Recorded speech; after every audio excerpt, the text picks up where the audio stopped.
Sound Rugby on BBC Radio Scotland and 5 Sports Extra with me, Andy Burke, live from Murrayfield Stadium for the first of Scotland's 4 autumn internationals. First up, it's the USA, Scotland's one and only chance to get up to speed before next week's visit of the All Blacks. Our team here at Murrayfield today, our match commentator Stuart McFarlane, the former Scotland and Lions prop Peter Wright, the former Scotland Sevens captain Colin Gregor, and our chief sports writer Tom English. Peter, international rugby's back. How much are you looking forward to this next few weeks to see what Scotland can produce? Yeah, it's you're right. It's exciting. You know, the summer tour was good. I was a bit critical maybe of the selection, but I really enjoyed the games. I thought a lot of the young guys in particular showed up, and that's just carried on to this first game, Andy, against the USA. It's a really inexperienced side. Obviously the Scottish players out with Scotland aren't eligible to play this game, so it's all Edinburgh and Glasgow players. But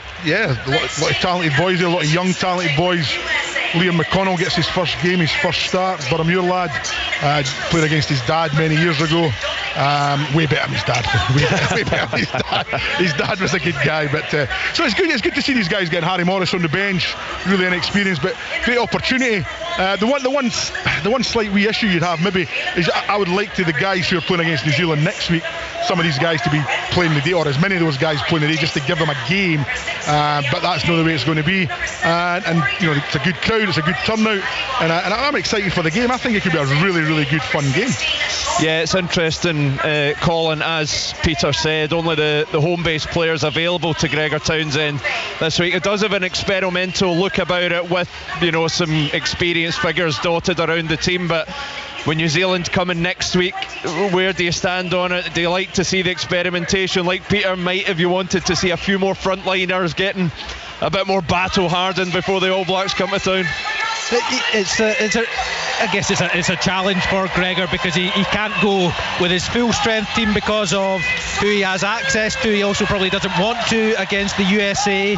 So in that situation, you're then thinking, well, how do I blood some of these young guys, give them that first exposure of Murrayfield, first exposure of international rugby, and maybe Gregor has gone overly on the side of youth and exuberance and experience. But the flip side is that he's actually saying, well, I back these young guys. They're deserving of representing their country, of wearing the Scotland jersey. And whilst it's not disrespecting the USA, it's actually saying the strength of Scottish rugby, the strength of Glasgow and Edinburgh. I can leave some of the stronger Glasgow and Edinburgh players out in favour of these young guys, and let's see how they work as a team, looking a little bit more to the future. Yeah, Scotland kick off their autumn campaign at home to the USA today. New Zealand next weekend, followed by the visit of Argentina and finally Tonga. Tom English, what would represent success for Scotland from these 4 matches? 4 wins. That's success, isn't it? That's the kind of success that Scotland should be looking for now. I think Scotland, this is a good squad of players that they have. There are obviously glaring weaknesses in certain areas, but not many. But next week and the week after, New Zealand and Argentina, I know there's history against Scotland. They've never beaten New Zealand before. It's got to happen at some stage. And if Scotland are to kick on, if Scotland are what we hope that they are going to be, just beat New Zealand. I know it's easier said than done, but this is not, and we'll see how they get on against Ireland tonight. But I don't think this is a vintage New Zealand team. I think a lot of New Zealand teams that have come here in the last 20 years have been a lot better than this one. But Scotland, they're still taking off a lot of beating, but I'm going 4 from 4, you know, uncompromising. Kick on, be good. Well, Gregor Townsend is the man that has been charged once again with taking this Scotland team forward. Peter, there was, you know, a bit of speculation, would he get a new contract? He has got that new contract. I know you've said in the past that maybe it was time for a fresh voice to come in. He has got his new deal. Some fans are delighted, feel he's doing a really good job. Others feel that maybe a change was necessary. We've also had this issue with his involvement with the Red Bull group, which again, kind of mixed feelings amongst the fans. You sense it's a big autumn for Gregor just to get this thing moving forward again. Yeah, he wants to get momentum. He wants to keep the momentum going after the summer. He wants to build up. I agree with Tom. I think four wins out of 4 is actually doable. Again, as long as you keep guys fit. Those weaknesses, tight head prop is the big, obvious, glaring one that against New Zealand and Argentina we would need to really get somebody in there playing exceptional because I don't think Fagerson's going to be fit.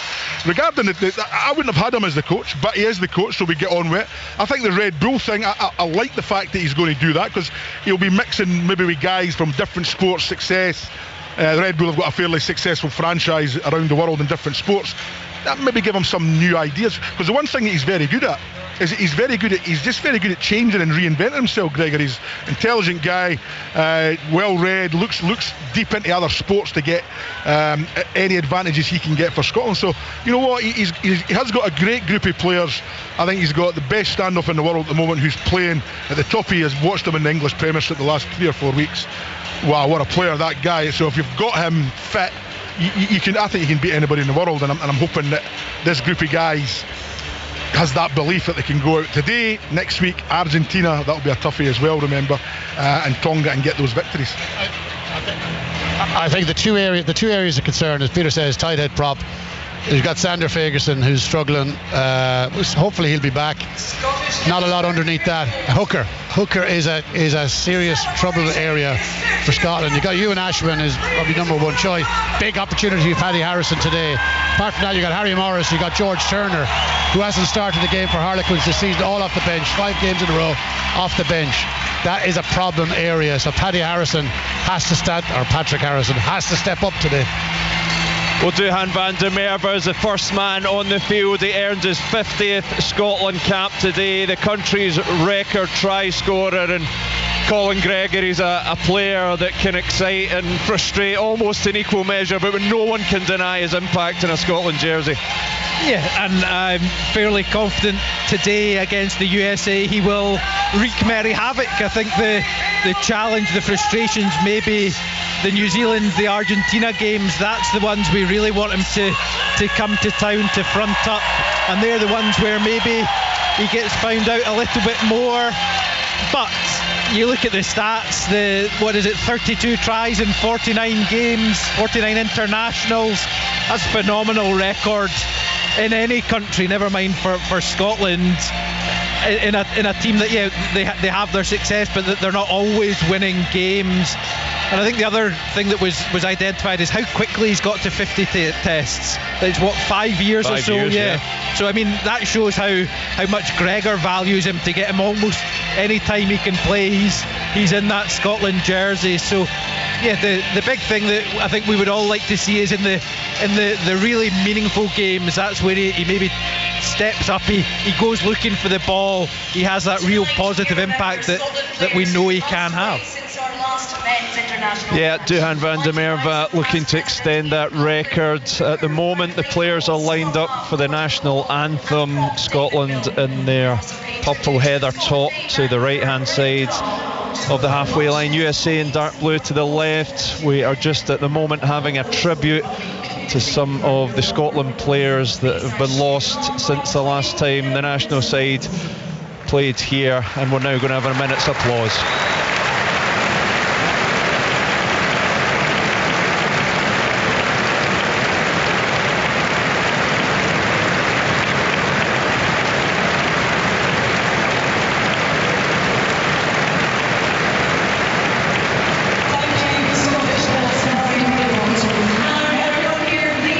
Yes, a nice tribute to some of the legends of the Scottish game that has been lost. We're not far away from kick-off now here at Murrayfield, but now it's time for the national anthems.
mood in Murrayfield tonight, and fine voice for Scotland's opening match of the Autumn Nations Series against the USA. Let's get some quick last minute predictions. Peter Wright, how's this going to go? I think over the 80 minutes, I think it'll be a fairly comfortable win for Scotland. They'll need to work hard though at the start. Colin Gregor? Yep, I would agree. A nice dry evening, no reason for Scotland not to rack up the points. Tom English? I think Scotland will win by 50 points, hopefully no injuries. Sports Sound Rugby on BBC Radio Scotland and 5 Sports Extra. Scotland versus USA in the Autumn Nations Series. We are just about ready to go here at Murrayfield.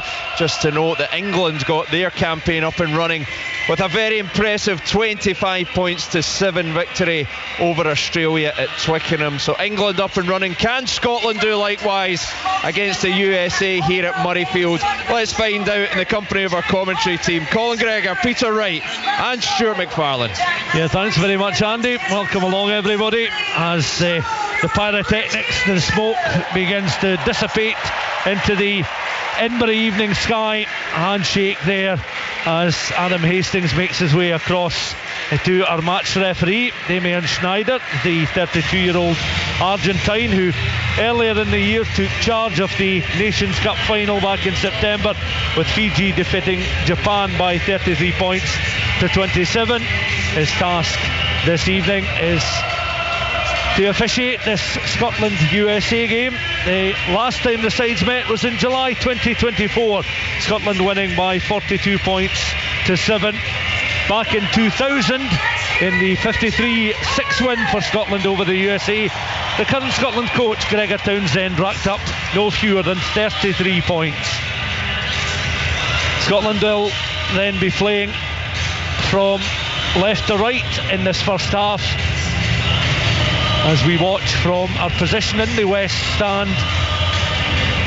And Peter Wright, just your thoughts as we approach kick-off now? Yeah, there'll be a lot of nervous guys in that Scotland team, you know, new cap, couple of new, inexperienced players, knowing they've got a great opportunity to throw their hat in the ring for next week. You know, I'm sure he's got his team penciled in, Stuart, but let's make it hard for Townsend by having a good performance today. Well, Hastings' kick-off there is gathered by Paddy Ryan, the 27-year-old. He's with San Diego Legion, his 17th cap. And the USA looking to clear from practically their own try line. That was watched all the way there by Kyle Rowe. That finds touch just directly in front of our commentary position, and already in possession of the ball is Patrick Harrison. And Harrison is his 4th cap, the throw in just the other side of the 10-metre line, as Scotland now looking to get the ball quickly through the hands. Half-backs Adam Hastings and Jamie Dobie will run you through the Scotland side at the first available opportunity, as Dobie again goes in. Has a little bit of look to the movement on the left-hand side. Players just trying to work their way up just inside that 15 channel. Now they go central between the 10 and 22. Dobie in again, having a little look at the options. Scotland in the pale pink jerseys, shorts and socks. The USA in the dark uniforms, dark jerseys, shorts and socks with the white trims. Now a break is on down the left hand side for Scotland. First time they're into the USA 22, but just dislodged. Loss of perhaps concentration there, couldn't keep it in the hands. 3 metres from the line down the left hand side. That's a poor kick from the USA. Darcy Graham was able to gather. You'd hear the sound of the referee's whistle and it comes back, but within the opening couple of minutes, Scotland a glaringly great opportunity there for a try. I know somebody who's not playing against New Zealand next week, then that'll be Kyle Rowe. That was awful. That was awful. That was great. They got on the edge, got a 2v1, simple 2v1 to finish. And what he tries to pass it back inside. Who was he trying to pass it back into? Van der Merwe. He obviously thought it was. We'll give him his. It's a simple 2v1, Colin. Jeez, And Scotland had done really well going through phases. They'd managed to narrow that US defence. The USA. They bite in on the Scotland attacker, but the quickness of the hands gets Scotland down the left hand side, round the back of the USA defence. And yeah, Simply put, they butchered it. I'm actually gobsmacked, because you always coach players just do the simple things. Create the overlap, 2v1, overlap, he's 5 metres from the line, 2v1, simple run in for whoever that, I couldn't see that far away. But Kyle Rowe, come on, you're better than that, mate, come on. Can't you just give it to Van der Merwe because he's got to give another try? You've got to give it to the right person in the right place. But yeah, they created and got to the right. We don't start pushing done well for to the get body to scene, that okay? Stability after the set. Let's go. Ruben de Haas just waiting to place the ball into this scrimmage. The scrum on the USA 5 metre line, just down their right hand side, and he walks forward now, the 27-year-old, one of the most experienced players in this squad of 23 for the USA side. Crouch. 39th international for him. Point. Now he readies himself. And just to pick you up on your light pink, is it light pink? No Scottish heather.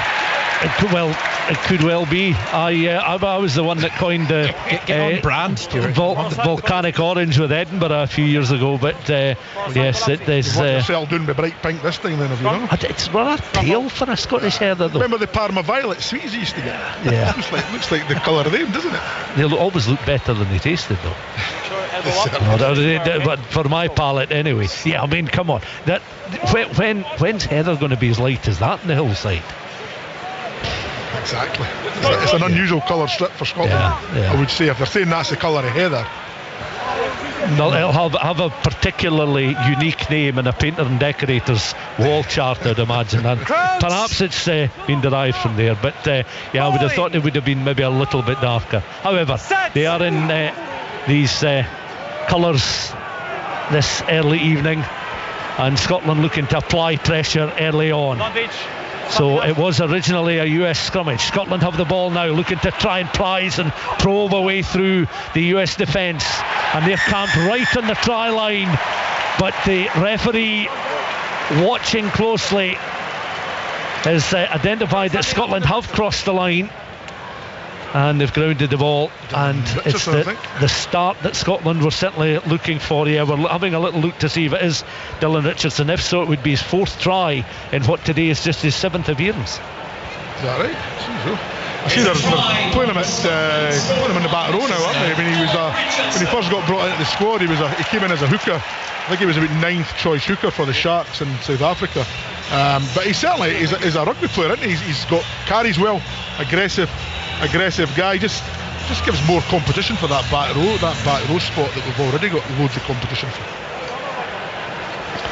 Yeah, so the opportunity for the US, originally they had to put in at the scrum, and Scotland taking full advantage, applying a lot of pressure early on. Now can they convert from out on the left hand side?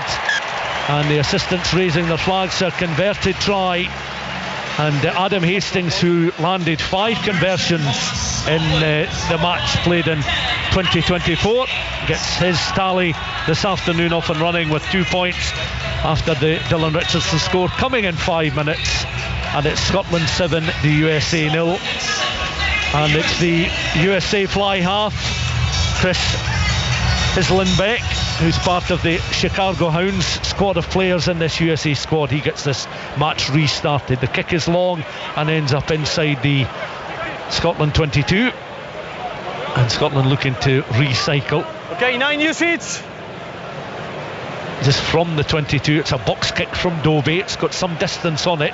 There's not a touch finder, but just lands plumb on the USA 10 metre line, and they look to take the ball into contact there. Mitch Williamson with a chance, but suddenly Scotland turn defence into attack very quickly.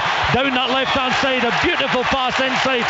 No butchering it on this occasion, and Scotland are in for their 2nd try, coming within 90 seconds off their first. This time Van der Merwe just biding his time, receiving the pass, and Scotland 2 tries to the good, Colin.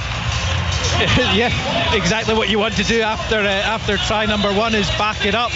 That long kick from Dobie, and the ball just comes loose in the carry back from the USA, and it's McConnell, isn't it? And it's quality, that little kind of over the top basketball style pass as it's known, because he's about to get tackled into touch.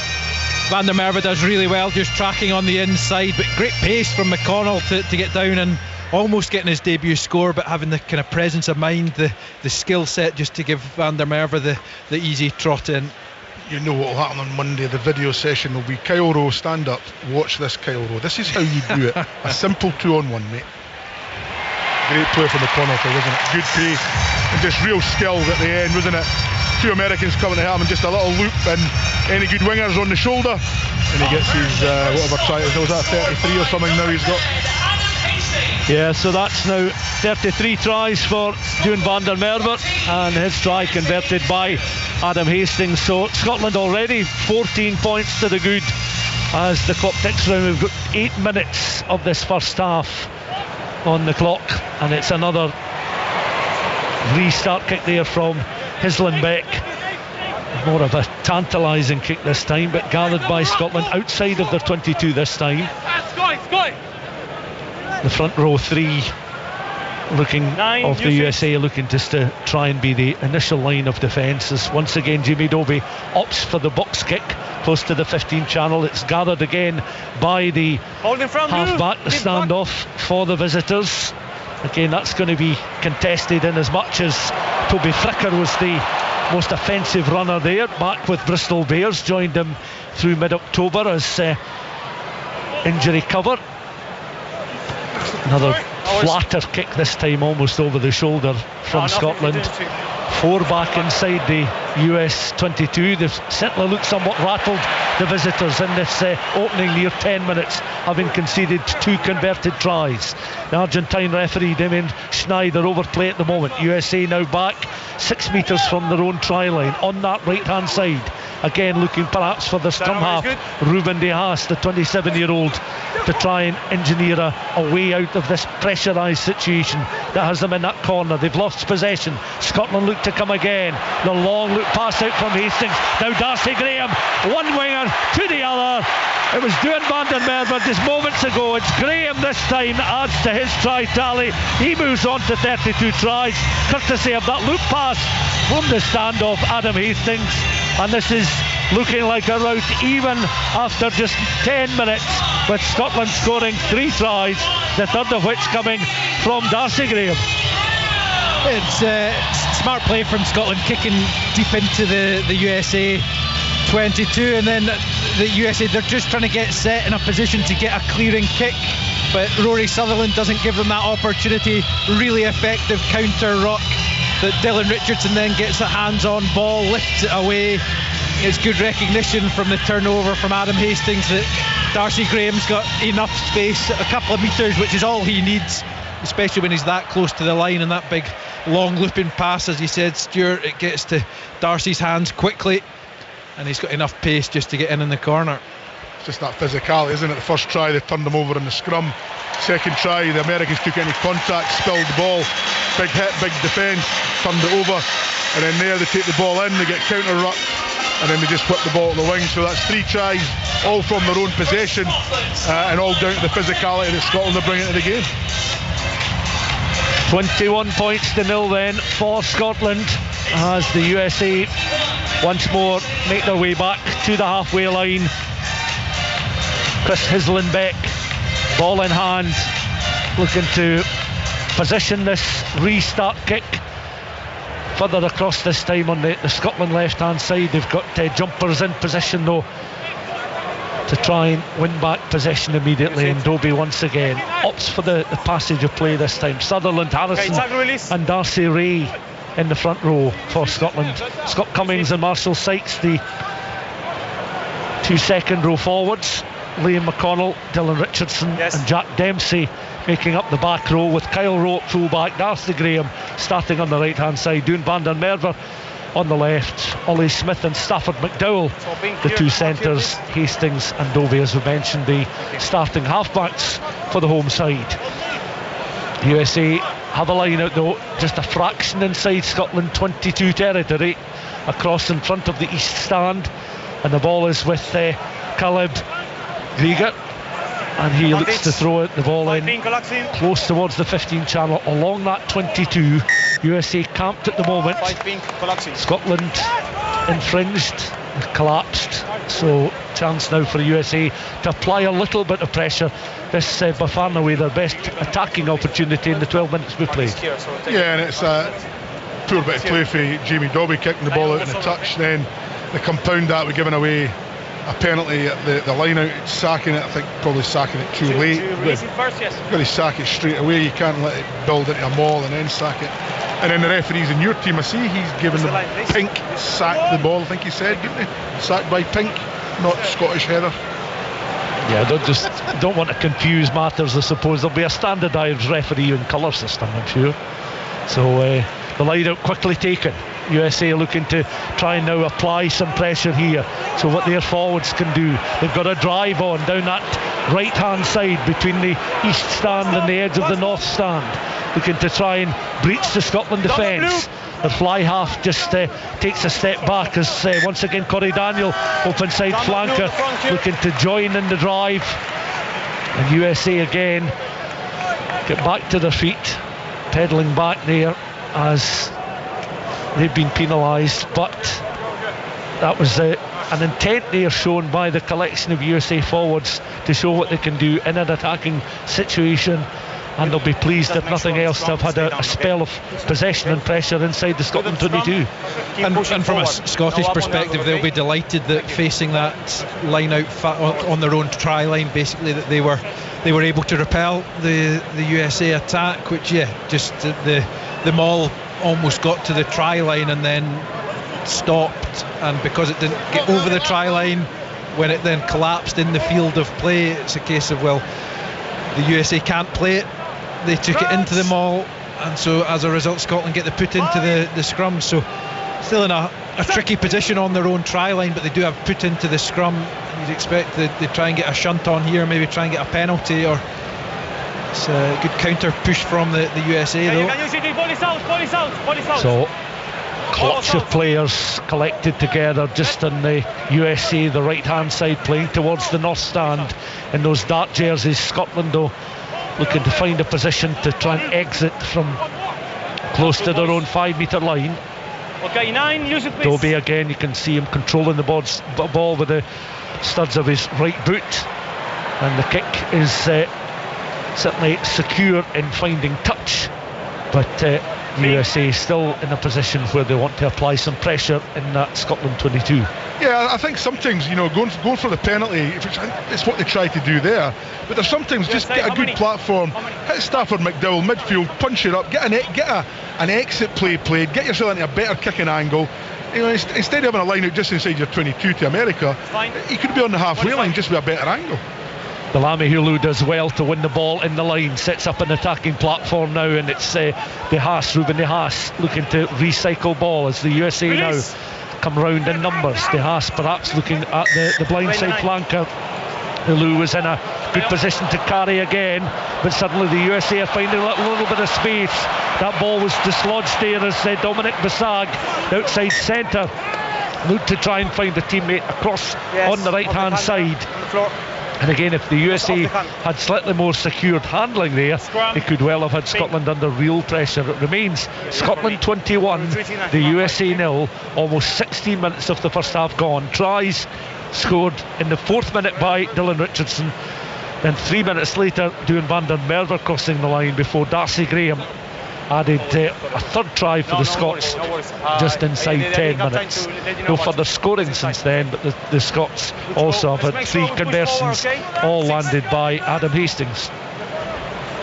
Yeah, and Ruben De Haas, the USA scrum half, he gets clattered at a ruck. The referee decides he's been played illegally, and fair play, takes the quick tap even though you're inside the Scotland 22, just trying to spark this USA attack into life, and they're probably a pass away from getting over in that far right hand side. Just that last pass doesn't quite go to hand.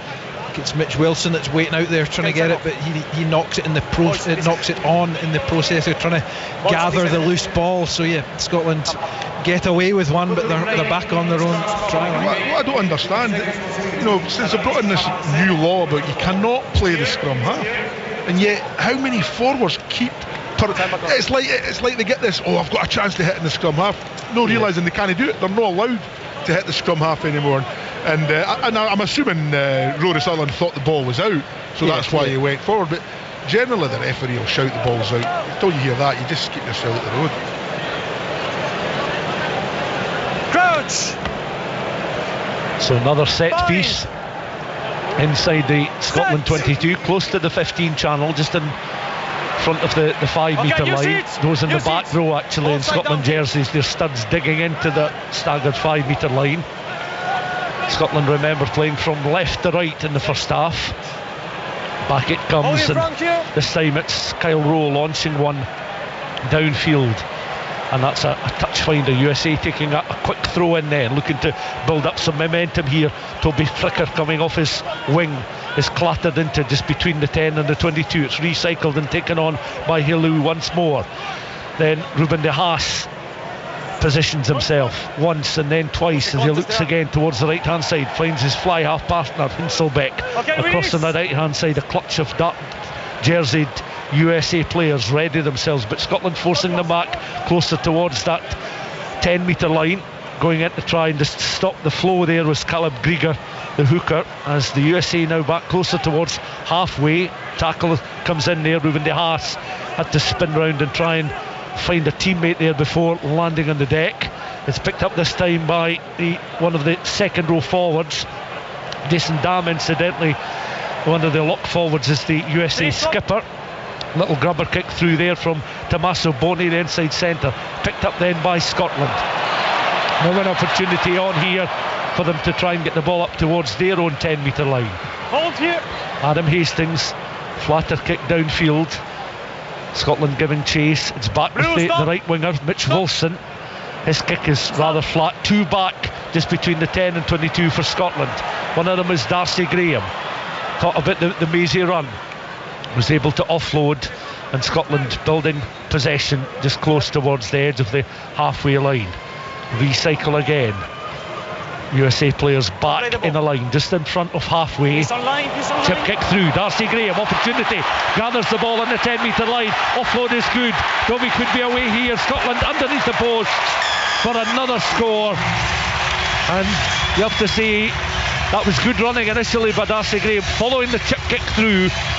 Watched the bounce of the ball, got into his running, required support of a teammate, and it was Jamie Dobie scoring his 5th international try in what is his 15th appearance this early Saturday evening. Almost 20 minutes on the clock, and that's another try for Scotland, their 4th so far in the game. That's an outstanding try. Great recognition and communication between Darcy Graham and Jamie Dobie, because you're in the midfield, basically bang on the halfway line. You're going forward. The last thing a scrum half would be thinking is a box kick, but Jamie Dobie then shapes for that, and it's just the delicacy of the little chip. You heard the referee at the time saying he's in line, and I think he, looking at the replay, probably was still in line, and it's just that Darcy Graham, just his game awareness, his ability to pick up where the space might be, seeing that the American backfield are really, really deep, and there is that kind of that no man's land, and Dobie executes the perfect chip kick. It bounces up into Darcy Graham's hands, and Dobie gets on the afterburners to get there in support, and that's the perfect execution of a 2-on-1. May not have been quite so perfect in minute 1, but that time it's spot on from Darcy Graham and Jamie Dobie. A real quality try. And once they get the shape, that's the thing, you know, Scotland look impressive once they get their attack shape right. They're making inroads, they're getting on the front foot, they're putting the American defence on the back foot, which gives them then great attacking opportunities, and 4 tries already. It's no bad going. Kyle Rowe picked up a knock, was receiving a little bit of treatment just either side of that successful conversion from Adam Hastings. So 4 from 4 for the Scotland number 10 fly half, 28 points to 0, and the USA find themselves back inside their own half of the field once again. This time they have a throw in across on the far side, again in front of the east stand. Caleb Giger then with the throw in, didn't look particularly straight, but picked up there by Jason Dam, the skipper, winning the ball in the line-out with the jump. Referee watching over play as again the scrum half, Ruben de Haas, positions himself. Now delivers a box kick which floats in the night sky, just bounces on that touchline. In fact, it's gone out on the full, So the assistant across on the far side with the raised flag brings play back just a fraction inside USA territory. 28 points to 0 the scoreline, 22 minutes on the clock, and Scotland again will look to try and turn the screw, as many of these players that will be thinking about perhaps their own records, licking their lips every attacking opportunity, will want to try and produce an end product. Scotland's strength literally takes them over the halfway line there, with USA players unable to repel them at the moment. Again, they've got control of the ball, and Hastings linking up nicely. Van der Merwe looking to come off his wing, grubber kick from Kyle Rowe. That was picked up there as the two wingers were chasing down. USA left hand side, Fricker was under a bit of pressure there. Darcy Graham almost first to the ball there, but USA are able to pick up just inside the 22, in between the 5 and 15 channels. Ruben de Haas is now in position, and the scrum half this time using his right boot, just reaching in, able to drag the ball back. Attempted charge down, unsuccessful, and that ball is gathered then in touch there by Kyle Rowe. Ball going out between the 10 and 22 down below us. Scotland with another line out opportunity. 23 minutes on the clock, and Scotland comfortably ahead, 28-0. So if you're lying in touch and the ball's touching your body, the ball's in touch. Van der Merwe's lying in touch, and the ball's lying on his stomach, and the touch doesn't put his flag up. It should have been a line out to America. So you got international class match officials just ignore the laws. Patrick Harrison with the throw in then for Scotland. Harrison looking to try and join in the drive. Scotland have the advantage. It comes back now with Jamie Dobie involved. The pass out from Stafford McDowell. Suddenly Scotland are able to feed the ball across to the left hand side, and again space opening up in that USA defence, and sheer strength from the big man. Van der Merwe just barging his way through like a bull in a china shop, just taking out everybody in his way there. There was really 1 point of defensive cover on that USA right hand side. They could not stop him, and it's another one for Van der Merwe. 24 minutes on the clock. Van der Merwe's second, Scotland's fifth, and Scotland certainly having it all their own way at this moment in time. Yeah, the USA defence, they're trying to shut the Scotland attack down in the outside centre channel, and they're just not quite getting the kind of man and ball tackle that you need to shut it down. And so as a result, on that occasion, it's Darcy Graham that then links out with I think it's Ollie Smith, and where the American defence really needs Ollie Smith to be shut down. Ollie Smith just has that split second that he can get the ball through his hands, and he creates the 2-on-1 for Kyle Rowe and Duhan van der Merwe in that outside channel. And yeah, Van der Merwe doesn't need a second invitation, and he's scoring again. Adam Hastings just wide this time with the conversion, but another score for Van der Merwe. 5 tries, and Peter, it's difficult just to assess the quality of opposition that Scotland are faced with right now, but they've had I think 6 forays into the USA 22, and they've landed tries on 5 occasions. Yeah, I mean the quality of this American side is poor. A lot of these players are unattached. They don't even have clubs. What level of game time are they getting? They're very much a tier 2. I don't know, do we have tier 3 in World Rugby? You would argue that they have just qualified for the World Cup. They beat Samoa to qualify for the World Cup. So yeah, and I think 2 of the Major League Rugby teams have recently folded, which is why sort of some of the players are unattached. So yeah, it's a bit of a turmoil over in the USA Rugby just now. Okay, you see it. Over in the USA at the moment is Adam Hastings' father and uncle, because Gavin and Scott Hastings are in Chicago taking part in the Lost Lunch in the USA Rugby Foundation fundraiser, and I believe both were speaking ahead of a live stream of this match. As Scotland now are back in possession of the ball inside the USA half. Jamie Dobie again working his way around very quickly with Scott Cummings, and suddenly space beginning to open up once more, and this time Jamie Dobie taking the pass, and he's going to be in for his second try. Van der Merwe in a supporting role. Dobie collecting the ball again, was able to accelerate into acres of space, and it's another try for Scotland, and we haven't quite reached the half-hour mark yet, and that's 6 tries that Scotland have been able to rack up. And it's good recognition from Stafford McDowell. I think the USA defence are expecting him to ship it out wide. He just throws a bit of a dummy, steps inside 3 American defenders. Jamie Dobie, as all scrum halves do, picking up that inside support line. And as McDowell draws Storty, the USA fullback, in, he just releases Dobie, who has more than enough pace to run it in from the 22. It's almost looking at time to work out what Scotland's record score is. Hastings then with the successful kick. So that's a further 2 points as we played 27 and a half minutes of this first half, and Scotland extending their advantage as they're closing in on, well, it's now 40 points to nil. What I'm enjoying about this performance with Scotland, it's very controlled. It's not individual, it's very much they're going through the plays, the shape they should have an attack. The forwards are working hard, doing what they have to do. The backs are making good decisions. Skill set's really high. You know, the passes out the back from some of the forwards, the 2v1s, which sounds dead simple, isn't it? But that's, I think, 5 of the tries have been 2v1s. You know, and it just sounds dead easy to do that, but as we've seen with the Kyle Rowe thing, it's not always easy. Restart kick this time gathered inside the Scotland half. Flankers able to gather possession of the ball. Cummings it was who was able to take the ball in. Use it. Stay. USA look to be preparing a change. I think one of their backs will be on. I think Tavita Lopetti looks as if he's going to be coming on. He is linked with the Chicago Hounds. That is his current club, as the USA now are back in possession of the ball. It works its way back to the fly half, and Chris Histelbeck with the crossfield kick there. Bounces rather awkward. USA are able to at least knock it into touch there. Peter, you picked up an offside, but the officials haven't. He's shouting at the guy who's offside. He's in front, the faraway winger. He's about 5 metres in front USA of the subs. 5 metres in front of the Number kicker. 15. In my opinion, he's about 5 metres.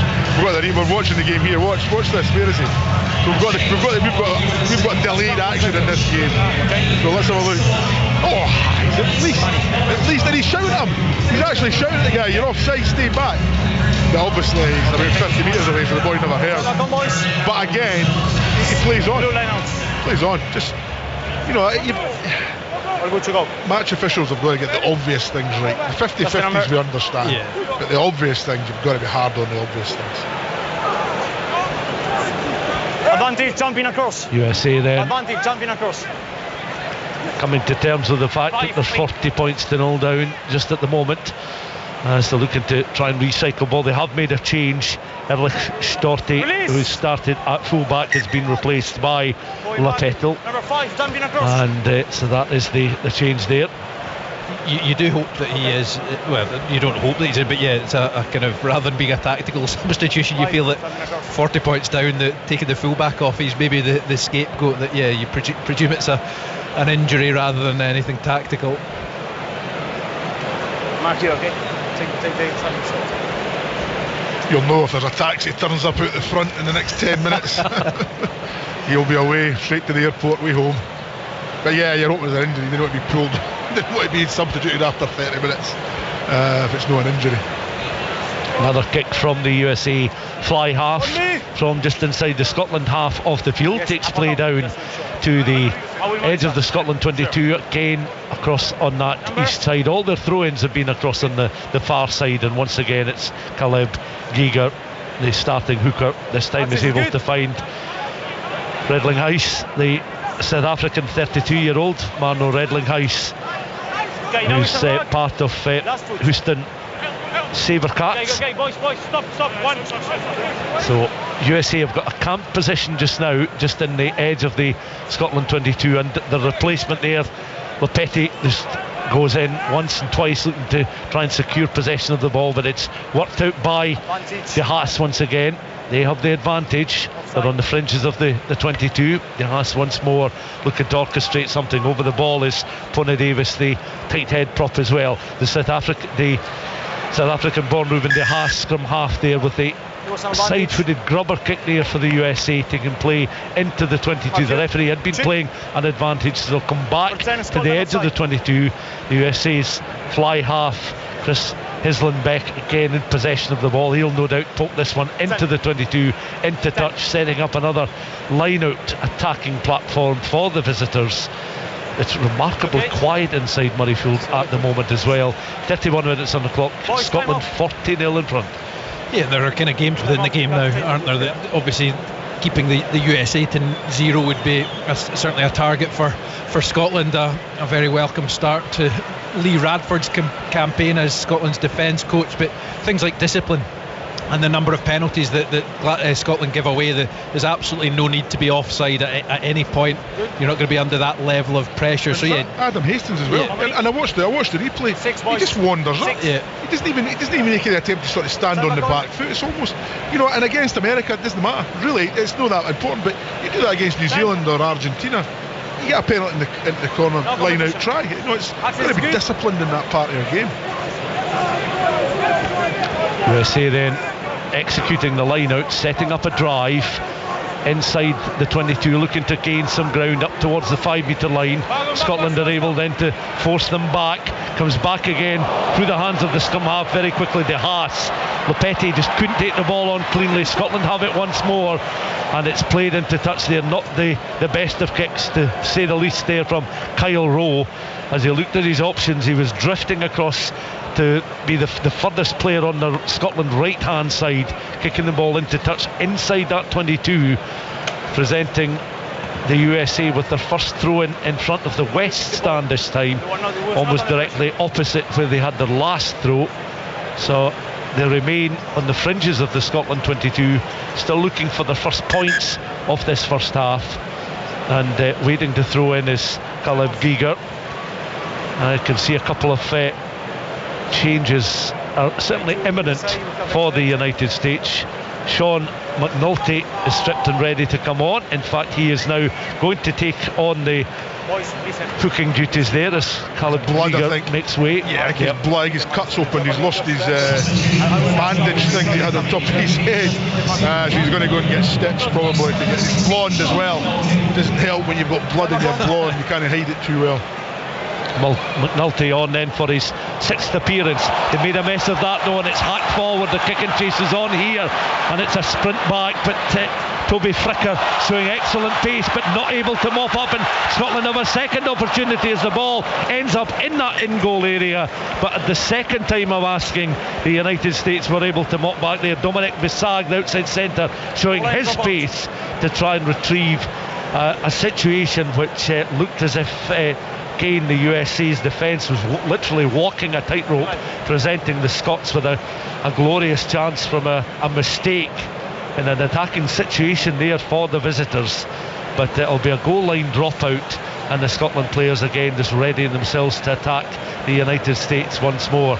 So the ball is back with Chris Hislin-Beck, and these United States players have never settled into this first half.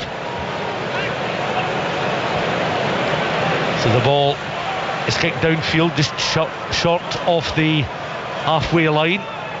Toby goes in once more, again having a look at the options. Hastings finds the opportunity to take the ball into the contact situation. It's recycled, and Scotland again looking to gain some ground up towards the edge of the 22.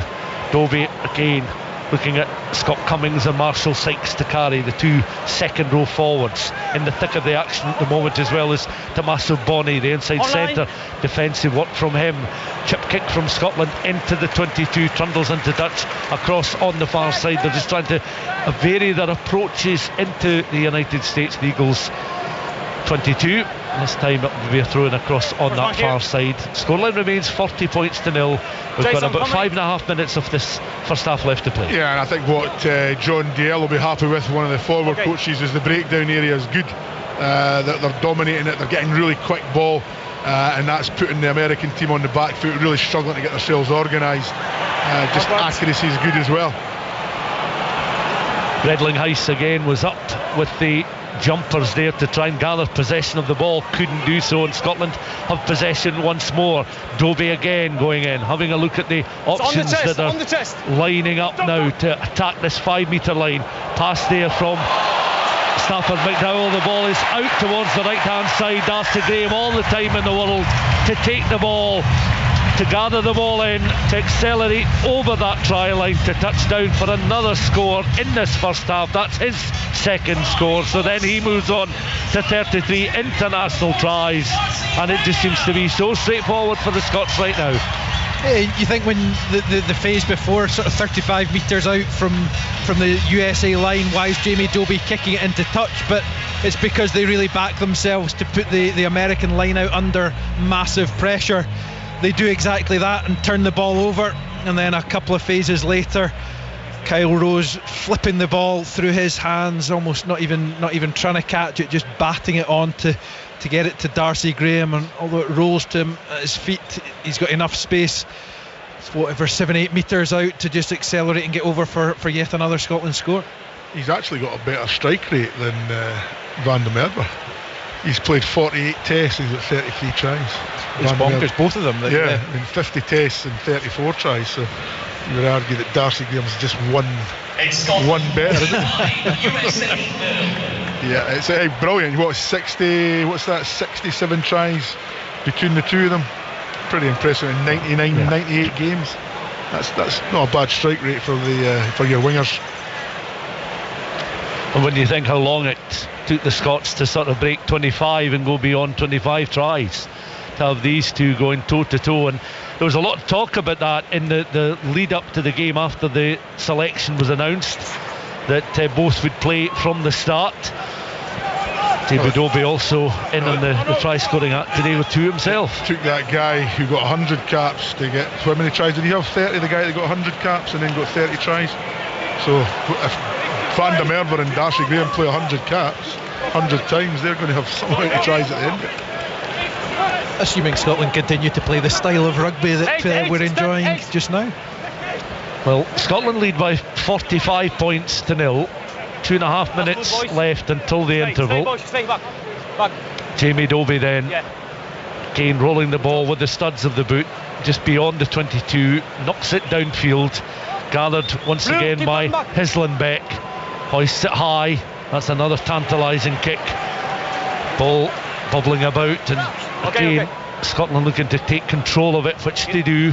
Hastings, distinctive kicking style, cross kick, Darcy Graham, the bounce just above the head, but he's able to reach round and gather possession of the ball. Into the tackle though goes Helu just to bring Darcy Graham down. It's been stripped, and the USA kicking forward there, and Tommaso Boni was able to kick forward, couldn't really get into some accelerated running there, and Scotland are trying to dance their way around the Tommaso Boni's attacking run there, this time in a defensive situation.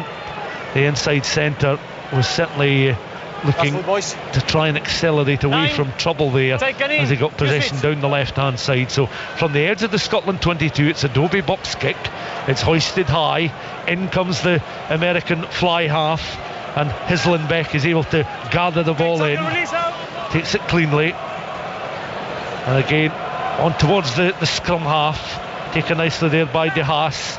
Sean McNulty, of course, off the bench, that blood replacement, taken forward this time by Jason Dan, the captain. He's not been able to carry in an attacking sense all too often. Neither is Bono Davis, the tight head prop, who made the 10 metre line inside the Scotland half and no further, and the referee's left arm is raised, so the United States penalised, and the Scots again will go from the 10 metre line, and a chance perhaps for one final attack with 30 seconds left to the break. Yeah, and every box kick almost from Jamie Dobie this half he's kicked long, and I don't know if this is a sign of what Scotland, how they're gonna exit in the rest of this autumn. That previously you maybe expect the scrum half to put up with kind of contestable box kicks, landing them kind of between the 10 and halfway of their half if they're trying to exit, whereas Dobies have cleared the halfway every single time. So yeah, is that kind of showing us what Scotland are going to do for the rest of this autumn. Cummings does well to win the ball in the line out. It was taken on then by Patrick Harrison at the spin round to try and find a teammate. Dobie now over possession of the ball just outside the Scotland 22. Cummings again looks to carry with some purpose. Is just short of the 22. It's recycled again and taken on this time by Patrick Harrison up towards the edge of the 22. Scrum half comes in to recycle, looks to find the centres, taken on by McDowell out towards the left hand side. Scotland looking to regroup. Jamie Dobie is over the ball at the moment, and again players, forwards in particular, just jockeying for position, looking to try and attack short of that 5 metre line.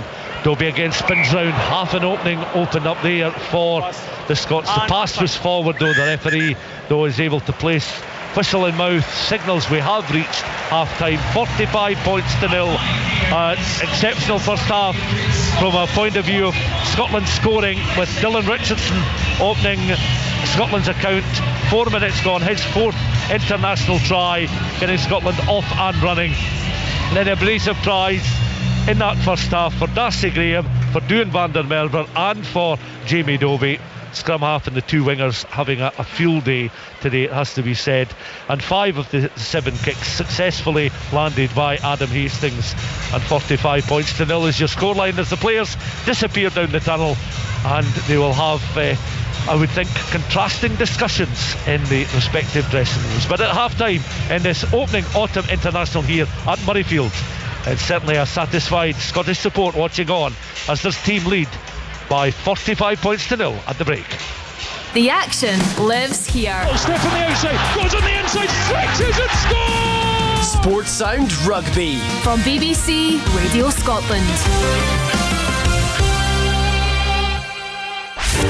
The European football season continues. There's the goal! That should settle the nerves! Sports Sound brings you the biggest games for Scotland's biggest teams. In the Europa League, Midtjylland hosts Celtic. Liam Scales scores for Celtic! And Rangers take on Roma. Jenny Gassama once again! Larnaca is Aberdeen's Conference League destination.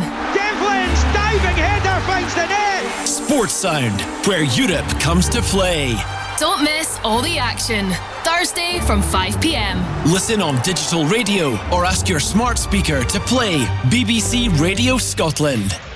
This is Sports Sound Rugby on BBC Radio Scotland and 5 Sports Extra with me, Andy Burke. Half time here at Murrayfield in Scotland's opening match of the Autumn Nations Series, and the Scots are well in charge, leading the USA by 45 points to nil. Earlier today, England beat Australia by 25 points to 7 at Twickenham. And in the football, the League Cup semi-final at Hampden, it's Motherwell 0, St Mirren 2 at half time. So looking good for the Buddies at the moment, as it is for Scotland here at Murrayfield. They've ran in 7 tries in the first half against the USA, and Tom English, I think we suspected this might be a bit of a mismatch, but perhaps not to this extent. Well, I said that Scotland would win by 50 points, and Wrighty looked at me as if I had 2 heads. I wish I'd gone for 80 points now. Look, Scotland have been everything you'd want them to be. They've been slick, they've been decisive, they've been accurate, they've been clinical. America, look what they are. They're the chaotic domestic scene, as Colin was talking about earlier on. And this team is, it's just out of its depth. It's completely and utterly out of its depth. Defensively, they're making some terrible decisions in defence. They're getting turned over left, right and centre. And they're just playing against a good Scotland team. A very good Scotland team is playing well. And America are just... I feel for them, because it can't be any fun being out there. Yeah, I mean, it looks like a professional team versus an amateur team out there. Yeah, and effectively that's what it is. Yeah. So it's like it's 45-0. They could have easily broken the 50-point barrier. They're scoring more than a point a minute. They could, if Scotland wanted to do this, they could score 80. They could score a point a minute in this game. It depends when the bench starts to come on. Do they lose a bit of momentum? But yeah, 80 points is there for them, and maybe even more. Do you know what I loved about that first half though, Tom? Scotland leading by 40 points to nil and still Peter Wright's going absolutely nuts about an offside call that the officials didn't spot. But you see, that's the greatness of Peter Wright. Peter Wright has standards, and 40-point lead is not going to let him lower them. That's the brilliance of the big man. Well, Peter, you made the point in that first half that what you were impressed with Scotland is nobody's going off script here. They're sticking to the game plan, they're sticking to their shapes and patterns and what they're trying to do, and nobody's playing for themselves here, which is a temptation when you're up against limited opposition. Yeah, the only one little criticism was right at the very end when Hastings caught the ball. Just give the pass, tried to do the big dummy, but that's it. All the rest of the time, 15 guys playing for 15. I think the forwards, there's not really any forwards stuck out, but the breakdown work's excellent. It's really accurate. They're getting really quick ball, which is allowing then the backs. You look at the wingers have scored 4 tries between them, so it shows you that they're putting width on the ball. What I would say, America, they look unfit, really unfit. I mean, I know they've just qualified for the World Cup, but they look so unfit. They'll be disappointed. That's something themselves. Coming from the 4 of us up here, Peter. Yeah, I reckon we would probably all get a game for America if we're American blood. But I don't mean that. I mean, I just think you're coming to this level of rugby, and you're looking at, and I'm just watching the Americans. As soon as it gets to 3 or 4 phases, guys are walking. They're not putting a lot of effort in. Scotland are getting onto the edges of them, no sweat at all, which tends to mean that your forwards are not working hard enough to allow the backs then to play a little bit more width in defence. But a lot of that's mainly down to how Scotland have played. Good tempo, good breakdown, good set piece. When they don't have the ball, very strong in defence. Taking on the American set piece when they're put in and defensively strong, loads of turnovers, a couple of interesting times in Scotland's 22, and really didn't get anything from it. And that's obviously the defensive coach will be looking for a 0. He'll be wanting that'll be the challenge and the target now. And as Tom says, the big thing now is the guys coming off the bench have got to keep that momentum going, that shape and attack. And you're looking for nearly 100 points in this game. Yeah. If you look at how they'll get tired, Scotland won't. And we should really put them to the sword in the second half. It's hard to evaluate this, isn't it? I mean, we know Darcy Gray, we know Duhan, we know these guys are class finishers, right? You don't need a turkey shoot against America to prove that. But I'm enjoying Liam McConnell's performance. Not just because of his assist down the wing which was brilliant. He's had a turnover. That line out, that last try, he was on the far side of the line out from America. He turned it over. He got up and stole the ball at the front. He's been very physical. He's been very dynamic. I think this is a great performance from him. I know it's an easy game for him, a player of his calibre, but it's going very well. I think that's what Scotland have to look at, the controllables that they need to take real pride in regardless of who the opposition are. So Peter's talked about the 0 on the scoreboard for the USA. We mentioned during the game about the discipline, and a handful of penalties is more than enough. They don't need to concede any more. Execution of their set piece, the opportunities that they create and then they finish. The pass that ended the half, a forward pass from Scotland, was almost the first error I think Scotland had made. Like, when they had ball in hand, they were very, very good at looking after ball, going through the phases, and that's it. The simple things of actually forwards not thinking, I'll hang about for an offload, or I'll not go to that ruck because I'll try and get my hands on the ball for a try. Actually do the basics, do it really, really well, and manipulate the USA defence, and then when the opportunities are there, take them. And that doesn't matter who you're playing against. These are the things that I think Scotland have to take real pride in, and that's what will judge or will gauge how successful they can take this game to be. That error at the end you mentioned there, Colin, I would say was the first error since the first minute, which Peter Wright was not happy. An example of his high standards. They said Kyle Rowe blowing that 2-on-1 may have cost him his place against the All Blacks less than 60 seconds into the game. Slightly quick out of the traps there from Wrighty, you know. But they've kept now they're not under a lot of pressure, Peter, but they have kept the errors to a minimum. They've not given America a sniff, and actually they came out and pretty much ended the game in 10 minutes with 3 tries in that period. Yeah, I think the first half, the professionalism of the first half half for Scotland's been brilliant, because they have held their shape exceptionally well. This is what you expect a kind of New Zealand and England to do to teams like this, and Scotland, we've always kind of struggled to sometimes beat these lesser teams. We've always made heavy weather yet, to the extent I even said yesterday when I done a wee hit to Radio Scotland that there's a banana skin in here somewhere. And I was thinking about America, I was thinking about the size of these guys, physical. They could really get into the guts of this young, inexperienced Scotland team. But that's as good a 40 minutes as that. Doesn't matter who you're playing, that's as good as Scotland have played for many a long time, and just how good they've been at doing the game plan, the shape of their attack, the shape of their defence, all been really good, and with minimal errors in a game at this level. And Duhan van der Merwe marked his 50th, Tom. A couple of tries, but Darcy Graham continues to chase him for this try scoring record. I think these stats are right. Duhan now 34 tries in 50 tests, or 49 and a half tests I suppose. Darcy 33 and 48 and a half. They're astonishing numbers and stuff that we've never seen the like Scotland have. Yeah, this is kind of historic numbers really, from two guys at the same time. At the peak of their powers. It's they're devastating in different ways, and look, today is an easy game. I mean, I'm sure they'll be in competition, their own mini competition in this game, to see who finishes on top. Both I would fancy both to get a hat-trick today. Maybe one of them might get 4, who knows. They're just devastating. They're devastating players, and we're not just saying this because they're beating up America here. These guys have scored tries against the best teams in the world, and they are world-class players. They're different. I think Darcy is a more rounded rugby player, but Duhan is a specimen. He's a freak. And you're constantly, because I'm a big Kyle Steyn fan, and I'm thinking, God, Kyle Steyn, such an intelligent rugby player.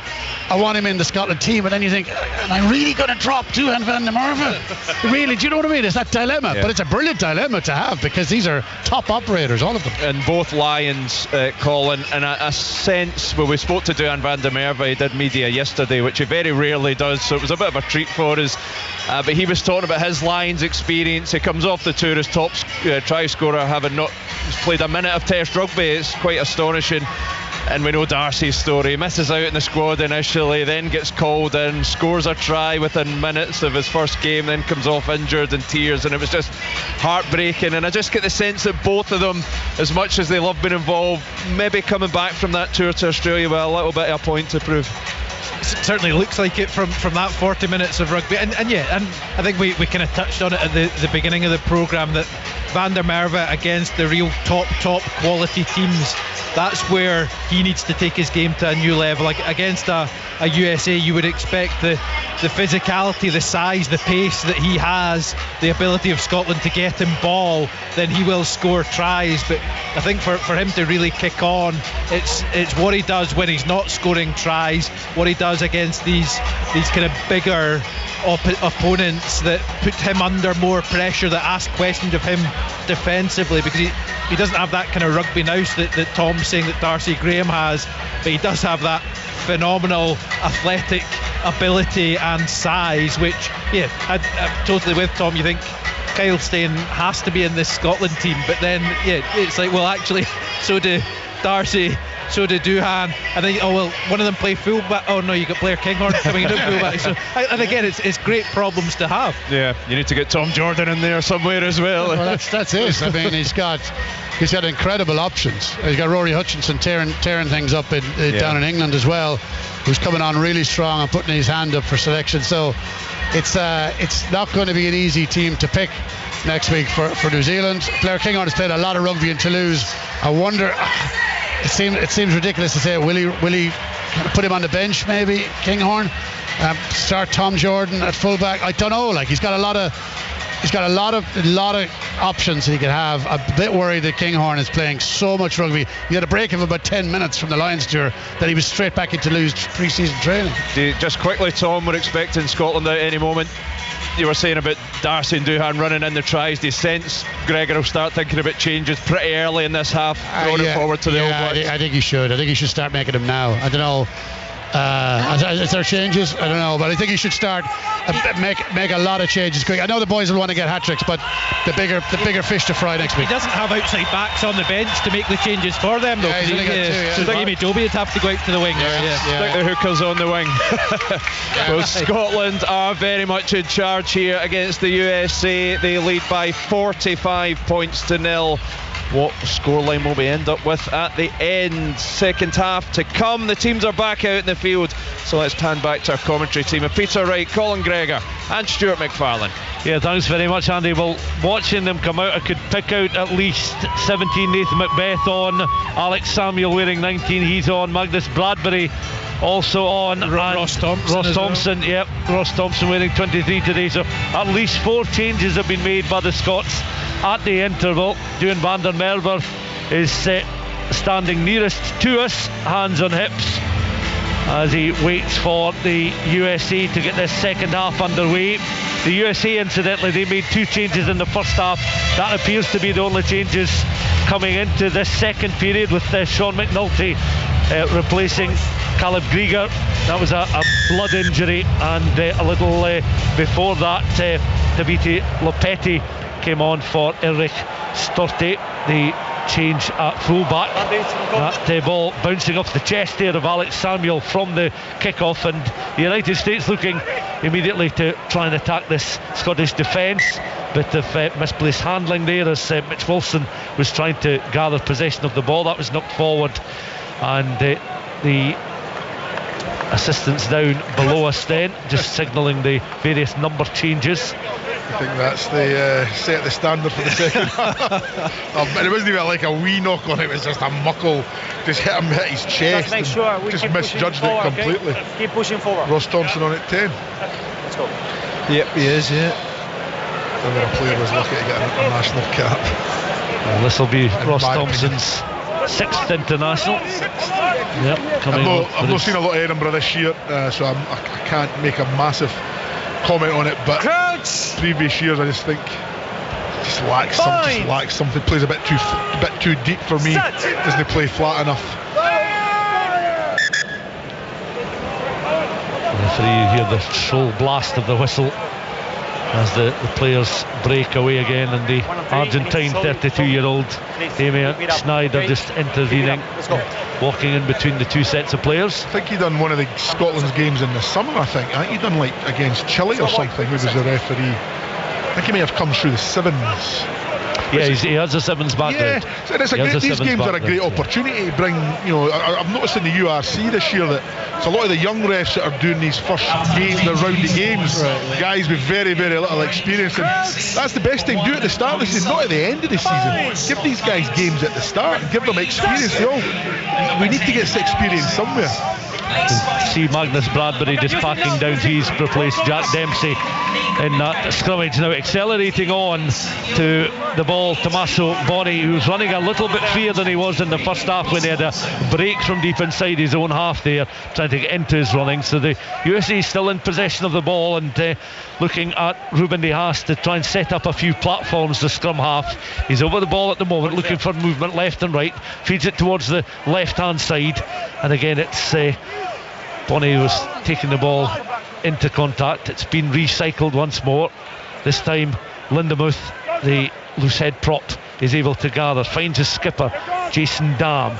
All the play in between the 10 and the 22 inside the USA half off the field.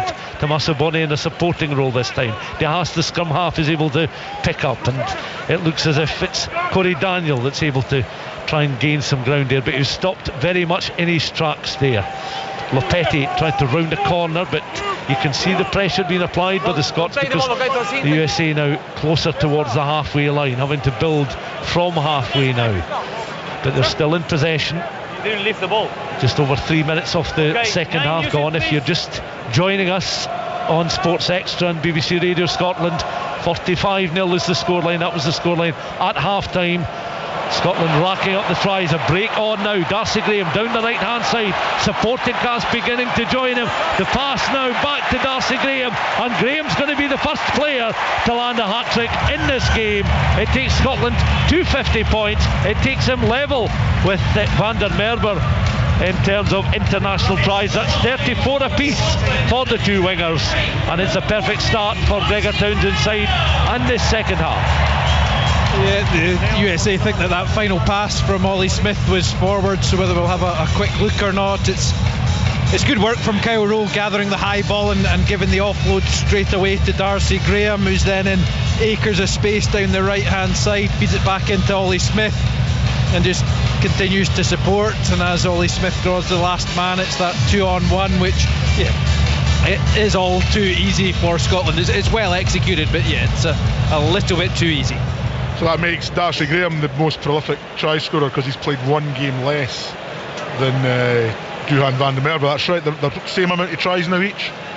2 games less. And this is 48. 49.5, 48.5. 47.5. 48.5. Is it 48? This is his 48th game, is it? Yeah, well, it was 50.5 then if you're doing that for van der Merwe. Because it came in 47, 49. Tomato, yeah, mate. well, indeed, yeah. Anyway, he's done 1 or 2 games less, so he's the most prolific try scorer that Scotland have had for the now. But it's just good to see simple rugby done well, isn't it? It's just it's like 2v1s, couple of passes, 2v1s. Just that's what you coach guys to do. But how often in times gone by would that 2v1? It's like, actually I'll throw the dummy and think, and oh no, I've just been tackled, and you don't actually execute. So no, it's good discipline from Scotland to continue to just execute the basics. Well, Scotland able to gather possession from the restart. Ball is planted back. Jamie Dobie in just over the edge of the 22. Make sure you stay up. Has time to control it. Again, box kick, puts plenty on that. And it's gathered by Mitch Wilson on the right hand side, hoisted high, returned with interest by the United States. Kyle Rowe wins the ball in the air, so now sets up the platform. Dobie squats down, he's able to feed the ball to the left hand side, but the congested traffic there as Thompson was involved. The ball is hacked forward and Scotland players give chase. Mitch Wilson coming across to provide some cover. The ball going into touch. The assistant's flag down below us is raised, and it will be a USA throw-in. Meanwhile, the United States going to make a further 2 changes. Peyton Tiala comes on, and so does Makeen Akahan.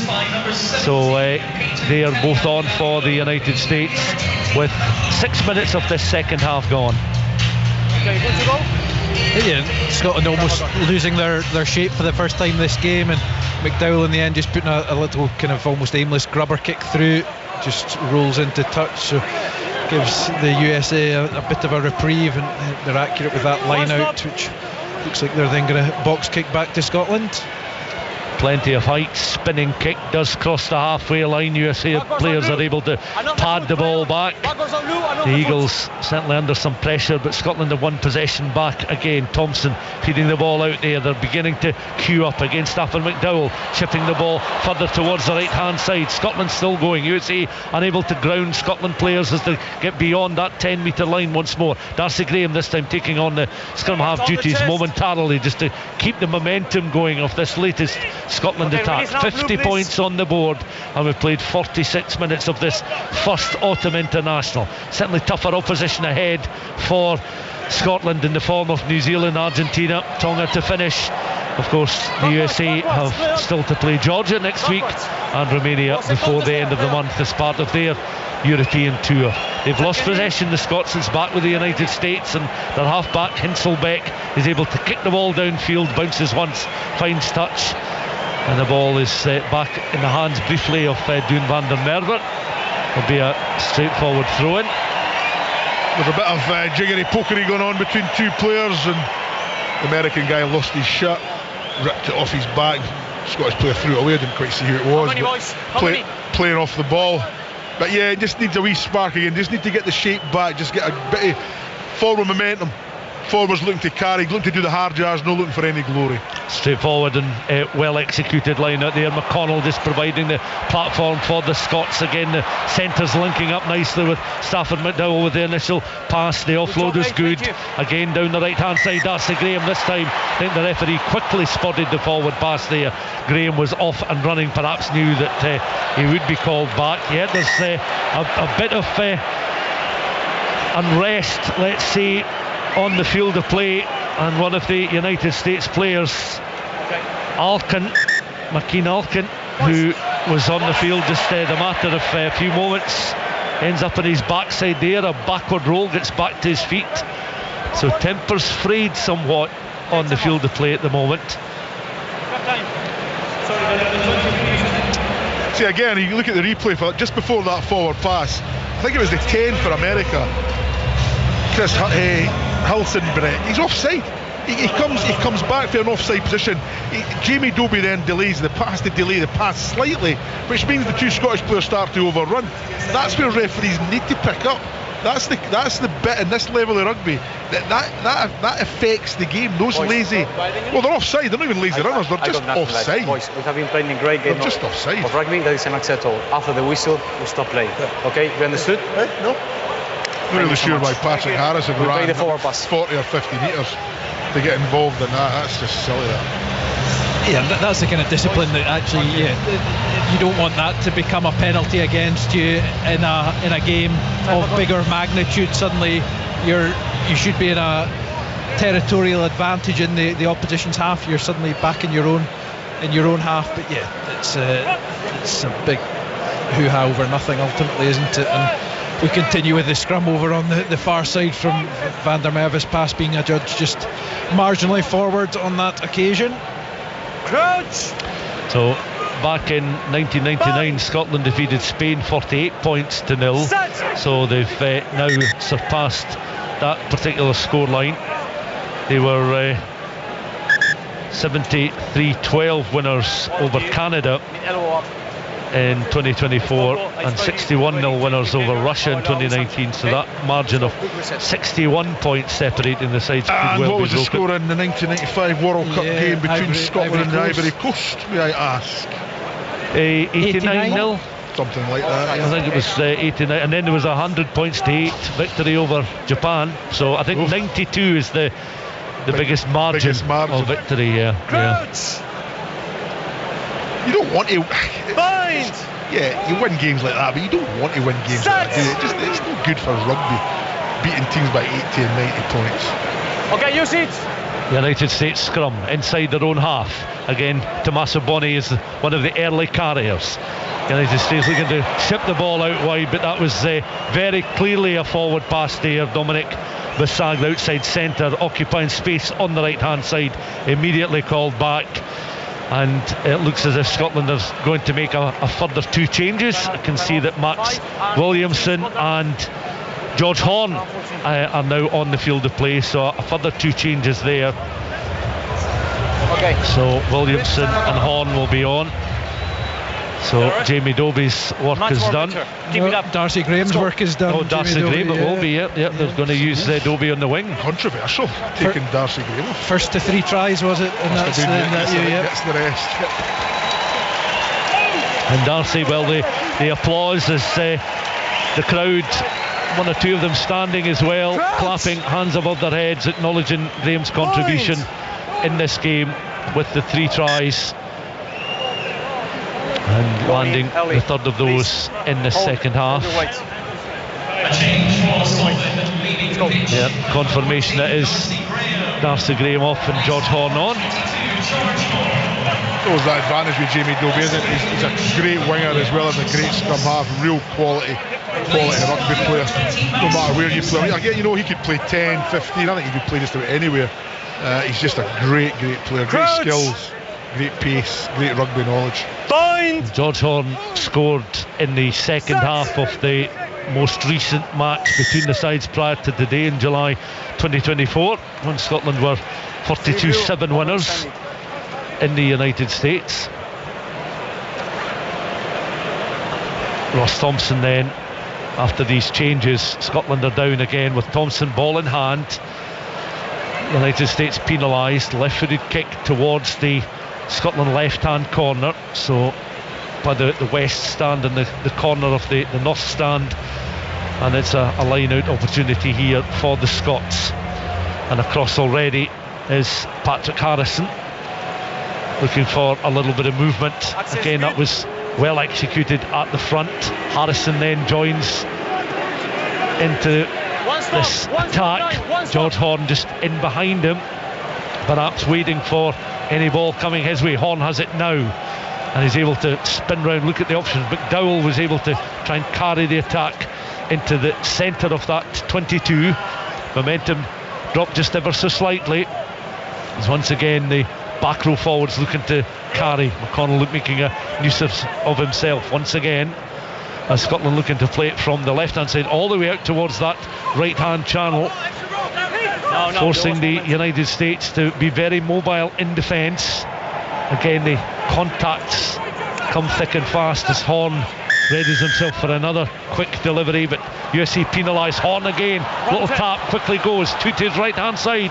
Scotland again, 5 metres from the United States line, that bottom right hand corner, bringing play back more central inside that USC 22.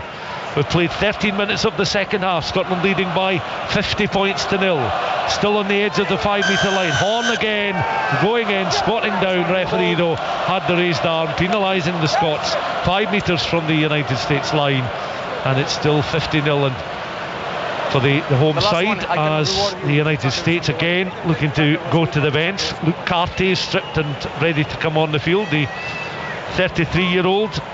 This would be a 28th international cap, 2 points shy of 100 points for Luke Carty. It's the first breakdown Scotland have got wrong. I think they were just maybe a split second late to get there, and it's decent work from the USA defence. Is it Jason Dam, the captain, that just gets over ball?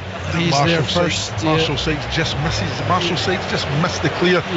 You know, you've got to, he's a big lad, you know, you've got to get in there, you've got to make sure you get your full weight really accurate through the body of the player, the jackler. Scotland able to palm the ball back in the line out. They're back inside their own half of the field. Ross Thompson with a sharp pass forward to his left hand side. Scotland up and over the halfway line with Kyle Rowe again. Tackle comes in there. Dominic Bissag with the tackle outside centre. Back to Thompson. Thompson again. Scotland looking to accelerate. Good work once more by Liam McConnell, breaking that 10 metre line. Scotland again fairly central. Thompson involved in the action. A pass that bypasses 2 Scotland players out on the right hand side into the USA 22. They go once more. And again, Kyle Rowe occupying space on this left-hand side. Will Scotland be able to bring their throwback into play in this attack as they remain quite central inside the 22? McConnell adjusts his position on feet as this time it's Thompson. He's clattered into by the outside centre Dominic Bissag. Scotland just inside the 22 at the moment, leading by 50 points to 0. Horne again with the recycle ball, taken on this time by Max Williamson. Ball bubbles loose but backwards, and it's picked up by the Scotland fullback. Takes the ball up and just into the 22. Horne again recycles, sidesteps once, then is clattered into there by Alkehan, who's just off the bench in this second half. And Makeen Alkehan clattering into the Scotland player. The referee though has brought play to a halt just on the edge of the USA 22. The ball tucked under the arm of George Horne. The USA defence has been better in this second half. They've kind of not given Scotland the easy line breaks that they did in the first half, that created opportunity for Scotland to get in behind them and execute those 2-on-1s. So they've just been a bit more robust and making Scotland go through more phases, asking more questions of the Scotland attack. And McConnell's coming into the game more. Bradbury's had a couple of big carries, but I think Scotland need their forwards to front up a little bit, maybe go up the guts a little bit more. He's got good feet, Liam McConnell, hasn't he? You watch him when he goes into contact, he's just got that little bit of a step, very New Zealand like, when just before they take contact they take a wee step, and yeah, he's pretty good at that. Yeah, I think you're right. I think the back row, the back 5 need to get more on the ball just to try and suck in the American defence a little bit tighter, and then they can play with a little bit of width. Yeah, McConnell Scotland under-20s captain. This is debut, of course, 55 minutes old, and he has impressed in that back row, starting alongside Dylan Richardson and Jack Dempsey. Dempsey making way at half-time, Richardson opening the scoring for the Scotland side, who possibly could well be in for another score, and they do breach the United States line for a second time in this second half, and Kyle Rowe receives the congratulations of his teammates. Rowe, his 15th international, and that will be his fifth try for the fullback. Yeah, and having said the USA defence has been more robust in this second half, they just don't get their defensive reads quite right here. It's that first phase that Scotland, it's good hands from Ross Thompson that gets the ball out to Rowe, and then he gets it away to Dobie, but the USA defence are flying up on their men, but they're not getting that ball and all tackle to stop the Scotland attack. And once it gets out to Dobie, does really well to step back off his right foot into the gap between the two USA defenders, and then he gets the hands free for the offload back into Rowe, who's picked up that support line. So across on the far side, Scotland looking to add the extras with the conversion, which is good. And George Horne makes his way back, so George Horne's international tally then increases. Coming into this game, he'd scored 8 Scotland tries. He's been on the bench over 30 times, I think, as a Scotland player. He hasn't started too many games, but he'll certainly want to impress in the time he has on the field this afternoon, that's for sure. Yeah, you'd probably say he's the starter for at Glasgow in front of Jamie Dobie, isn't he? He seems to get more game time, but they're both, I think they're both world-class players, not even just international class. I think what they bring, the way Scotland, the way Glasgow Warriors want to play, they're just ideal. They bring tempo and pace, skill. They read the game exceptionally well. Jamie Dobie's 2 tries. He just set another try up. You're talking man of the match performance there.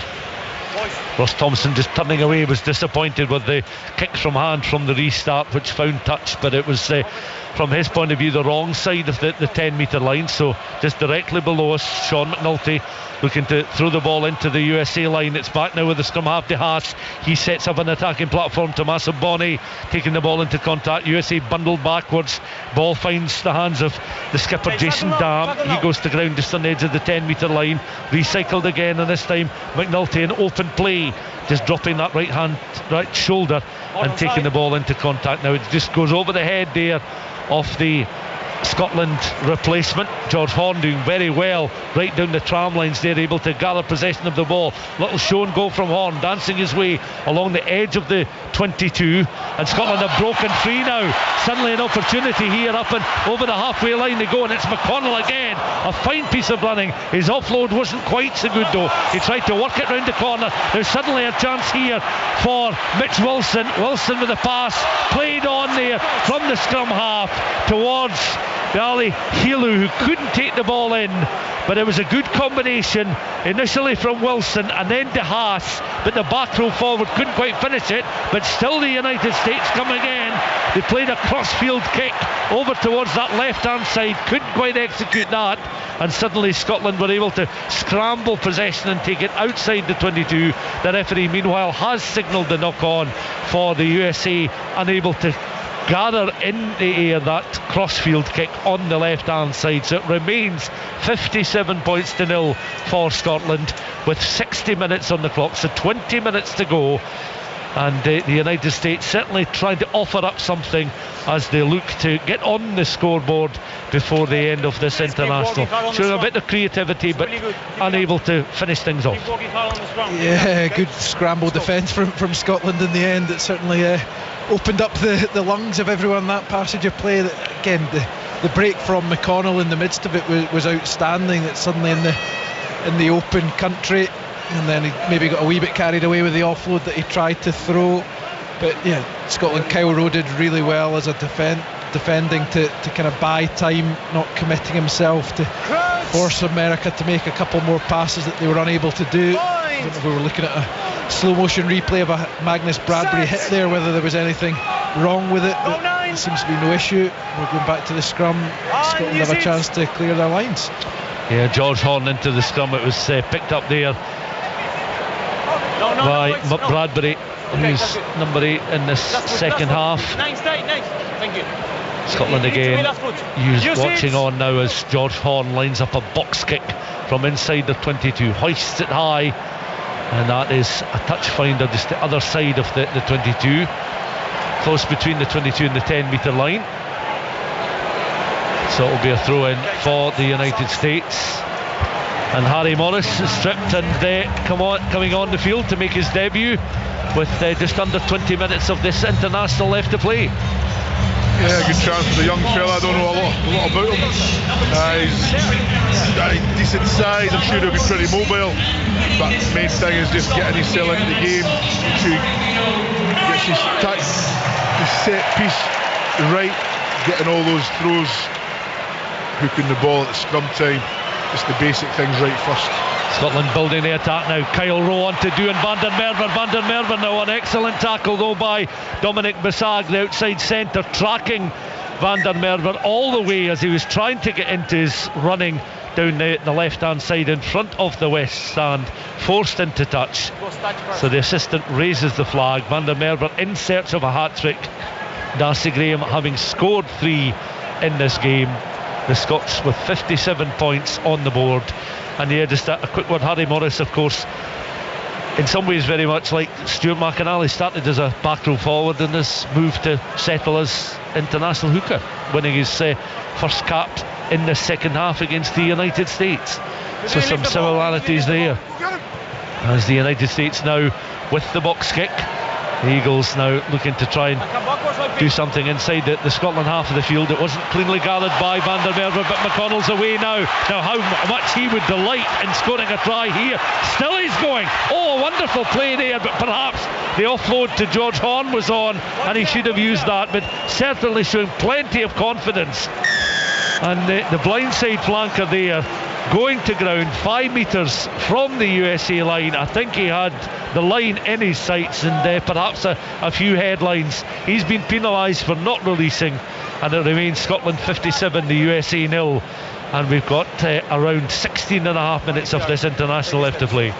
It's a great break, isn't it? And yeah, but Samir, it's a 2v1. I know he's going to go for the glory, but yeah, I should have given that as a 2v1. The interesting thing here is the referee then lets the ruck go for about 10 minutes.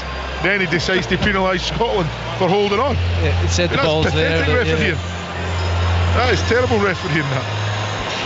But a great break, but that should have been. Yeah, that's a learning, isn't it? You got it, just a 2v1, just finish it. But how many?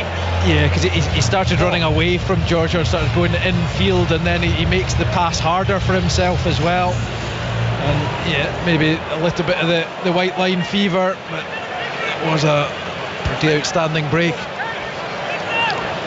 So the United States now building from just outside their own 22. They're playing, of course, from left to right in the second half.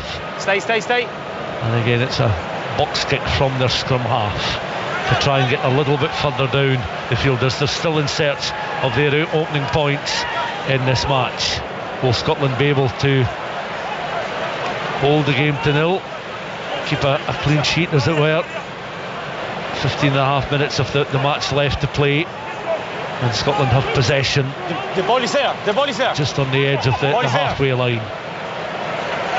George Horn out towards the right hand side again. A fairly packed USA defence, just trying to hold Scotland firm just at the moment. The forwards again though are willing to take the ball, just drop the head and take it into contact. McConnell again, this time feeding the ball out. This swift play, Stafford McDowell on now towards Van der Merwe. McConnell this time appearing on the left hand side, and again the pass is not the best one. It's played forward by the boot there of the USA outside centre Dominic Bissag, and giving chase was Mitch Wilson, but he was a lone figure inside the 22. Nice mazy run here from Kyle Rowe. Goes to ground, plants the ball back, picked up by George Horn, taken on this time by Max Williamson, his 8th international. Horn's kick this time was charged down by the USA skipper Jason Dam, just outside the Scotland 22. Blast of the referee's whistle. 14 minutes of this match left to play. 57 points to 0, and the Scots heading for a comfortable opening series win over the United States, with 3 matches still to come in the form of New Zealand, Argentina and Tonga over the next few weeks.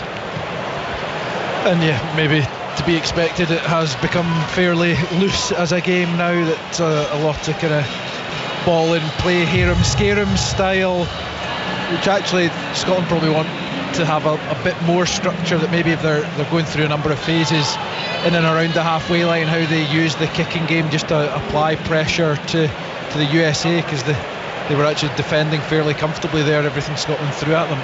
One debutant to another there. Harry Morris was able to find Liam McConnell with the line out, a relatively short line out. Scotland have worked it across on that far side. The kick and chase is on. Scotland inside the USA 22 again. Alarm bells ringing in the United States defence there, as Scotland were breathing down the necks of those defensive players.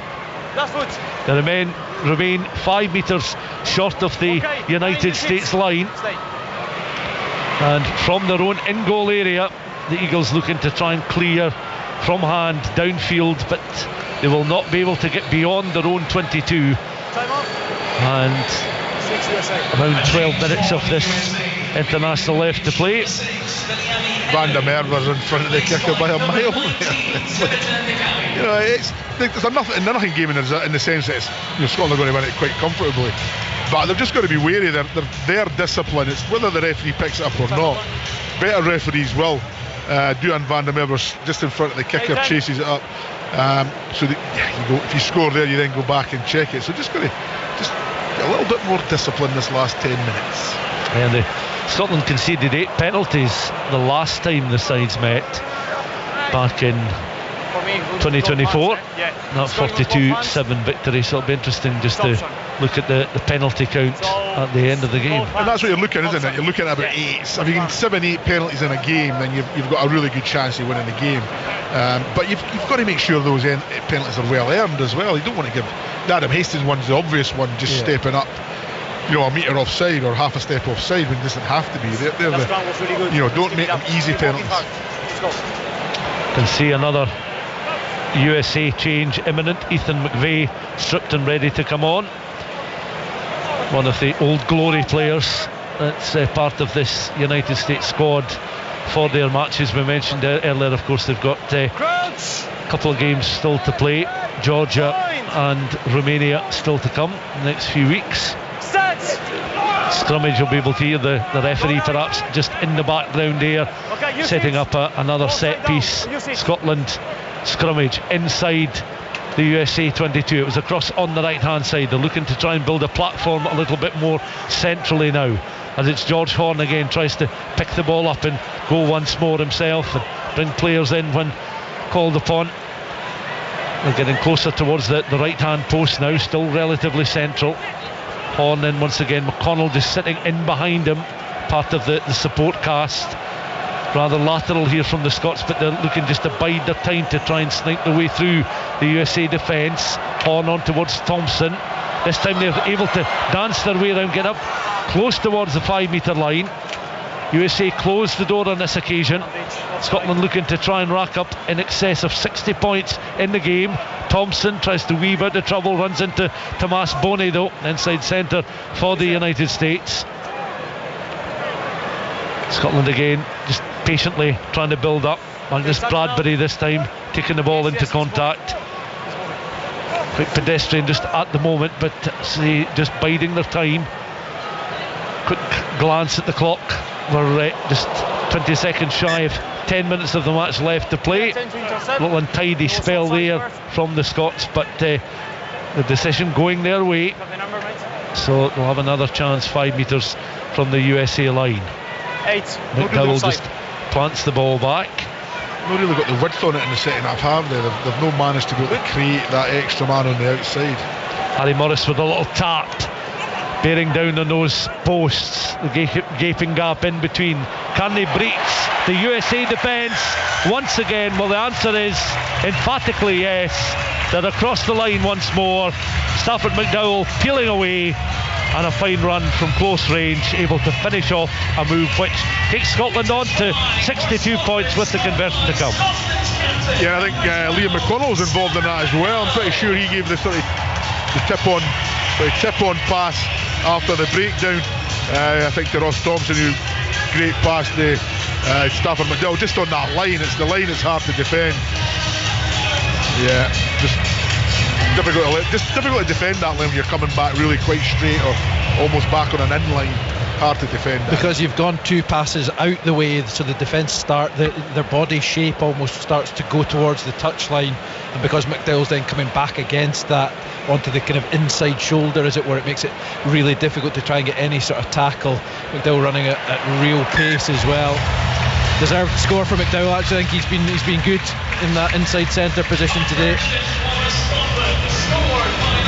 It'll be interesting who they pick next week in the midfield, when you've got Tom Jordan, Tuipulotu, McDowell's playing well, Hutchison's playing well. It's a massive decision for the management team. The challenge, I think, is that they're pretty much all inside centres, and that's where the fact that Hugh Jones is injured, you miss him. Just he offers something different in that number 13 jersey, which none of those names are as comfortable, I don't think, in the 13 jersey.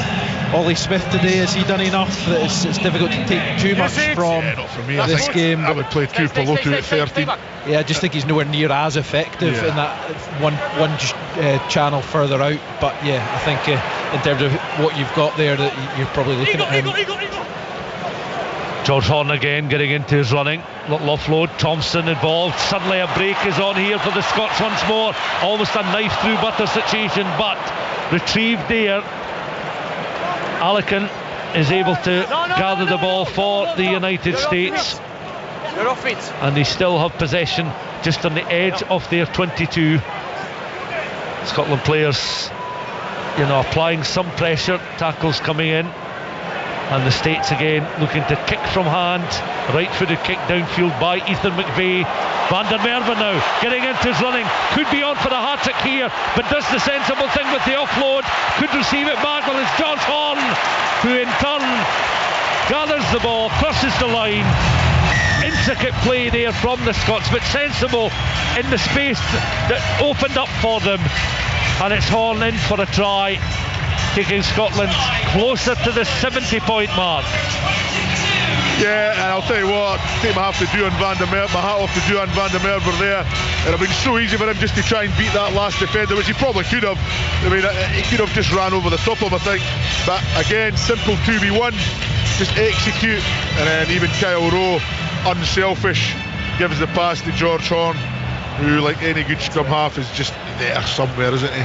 Yeah. And it's again good execution. Once you've made that line break, you get the support in the right areas, you get the right decisions by the ball carrier, and it makes it look very straightforward. But yeah, when you're in the heat of battle, it's not quite as easy as you say. Peter, do you think actually I'm going to just go for it myself? But no, it's good teamwork all round. Scotland then leading by 71 points to 0. 6 minutes of the match left to play. Could Scotland conjure up some further scores? Could the United States find a way to breach the Scotland line before the end of the game? They've had really precious few opportunities in this second half, in fact in the game so far, to really breach the Scotland line. From the restart kick, then the ball is back with George Horn in that familiar poised position to provide the box kick. Mitch Wilson, the United States winger, the right winger, underneath it, just preventing Van der Merwe getting some clean ball from that chip kick. The ball is returned into the Scotland, in and around the Scotland 22. Actually went out of into touch, just short of that 22 metre line down below us, and another set piece. So ball boy down there with 2 balls and a white towel, and the Scotland replacement hooker coming across is able to wipe his face first of all with the towel, then flings it back. Referee confirming it is a United States line-out, so the ball obviously went into touch by deflection. So it's back now with Sean McNulty, the 30-year-old, 6th international cap. He is one of the unattached players that Peter was referring to a little bit earlier on. I was thinking when you told me about all these unattached that there might be a few teams maybe in the URC looking to pick up the odd player here and there, but I have to say there's not one single boy in this team ever going to get a game in the URC. I think on the performance. A few of the USA players have been picked up by French for medical jokers and the like, so that they're not available today. So yeah, they're maybe not at full strength. They won a penalty though inside the Scotland 22. There's the tap on then towards Bonney. Bonney the inside centre again, just couldn't finish off a favourable move there for the United States. He was in between the two channels there. Offside decision given against the United States. Take the kick. So you're going to get grannied. You don't want to be grannied in a game, do you? So take the kick in front of the post, 3 points. Well, the margin of victory is 71 points just now. They're not quite, I don't think, going to match the scoreline in Lille in the World Cup group stages back in 2023 when Scotland were 84-0 winners against Romania. But from the latest set piece, Scotland getting into the running again. Thompson, nice little offload, and again Scotland free flowing here from left to right inside the 22, accelerating round the USA defence and in for a marvellous score. And it's Jamie Dobie, a broad smile on his face. 3 tries for Dobie, who spent much of the second half out on that right hand side, replacing Darcy Graham on the wing as starting as scrum half, and he's landed a hat-trick of tries, and he's absolutely delighted to do so. Man of the match as well. You know, I think when he was at 9, I thought he managed the game exceptionally well for Scotland, did the right things, and now that he's went on the wing, he keeps scoring, he's setting tries up. He's just a wonderful player and had a wonderful game, and I think very deserving he's man of the match. Yeah, you talk about doing all you can when you're in possession of the jersey, and certainly whether he's done enough to supersede Ben White starting against the All Blacks next week, it's a big ask, but yeah, he's been very, very good, as you said, Peter, scoring the tries, but yeah, his game management, doing the basics, his kicks, the execution of the core skills have been really strong. So yeah, deserving player of the match, and nice for him to get the hat-trick as well. And Kyle Rowe executes another 2v1, so he can't do it. He learnt from the harsh words of Peter Wright in the 60th second. 12 tries then for the Scots, and the United States then with the restart kick, and that is just going to land on the 10-metre line. It was played there by the United States. Up gathering the ball was the Cali, one of the second half replacements. He's been on for just over 5 minutes now. Ball bobbles in front of Luke Carty there. He was able to at least squat down, pick up the ball and take control of the ball briefly for the United States. A rather hospital pass there from their replacement scrum half, as again USA, well, it's back with Ruben De Haas, who started as scrum half there. The auxiliary scrum half for a moment there made a bit of a mess of recycling the ball, but it's back in the more assured hands of their regular number 9. Delicate little chip kick there by Toby Fricker. Not seen so much of him in the second period. Back into Scotland territory between that 10 and 22. Back with Kyle Rowe doing Van der Merwe. Tackle comes in though by Ethan McVeigh. Stops Van der Merwe in his tracks. Scotland still in possession of the ball, just short of the halfway line. Horn again with a pass. Crossfield kick this time from Thompson is gathered on the halfway line, and Scotland again looking to try and get into the running. Little grubber kick in behind there. Dobie going once more, has to backtrack ever so slightly, just on the edge of the 22, goes to ground. Still in possession for the Scots here. Could they find a way through the USA defence perhaps one more time? The clock's gone red. We've played the 80 minutes. Scotland on the fringes of the USA 22, now accelerating into the 22, and now finding a way to cross the line once more. An icing on the cake try for the Scots, a further 5 points, taking them beyond the 80-point mark. And Scotland have been emphatic in this game. 83 points to 0.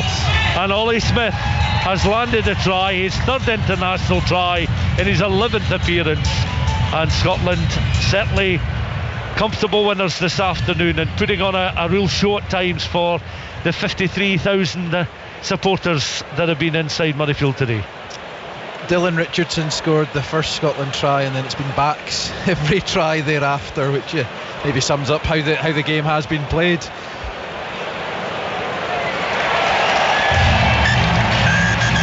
And the referee then blows for full time. We'll get Peter Wright's thoughts in just a moment, but 85 points to nil then the final score.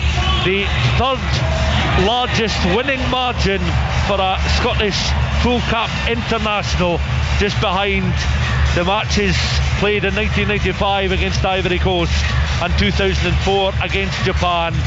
But I think that ended in 13 tries for the Scots. Jamie Dobie scoring a hat-trick as well for Darcy Graham, 2 tries for Duan van der Merwe. McDowell, Kyle Rowe and Dylan Richardson also on the score sheet. And well, you can't really start an autumn test series in better fashion, but you have to weigh up the quality of the opposition that Scotland were playing.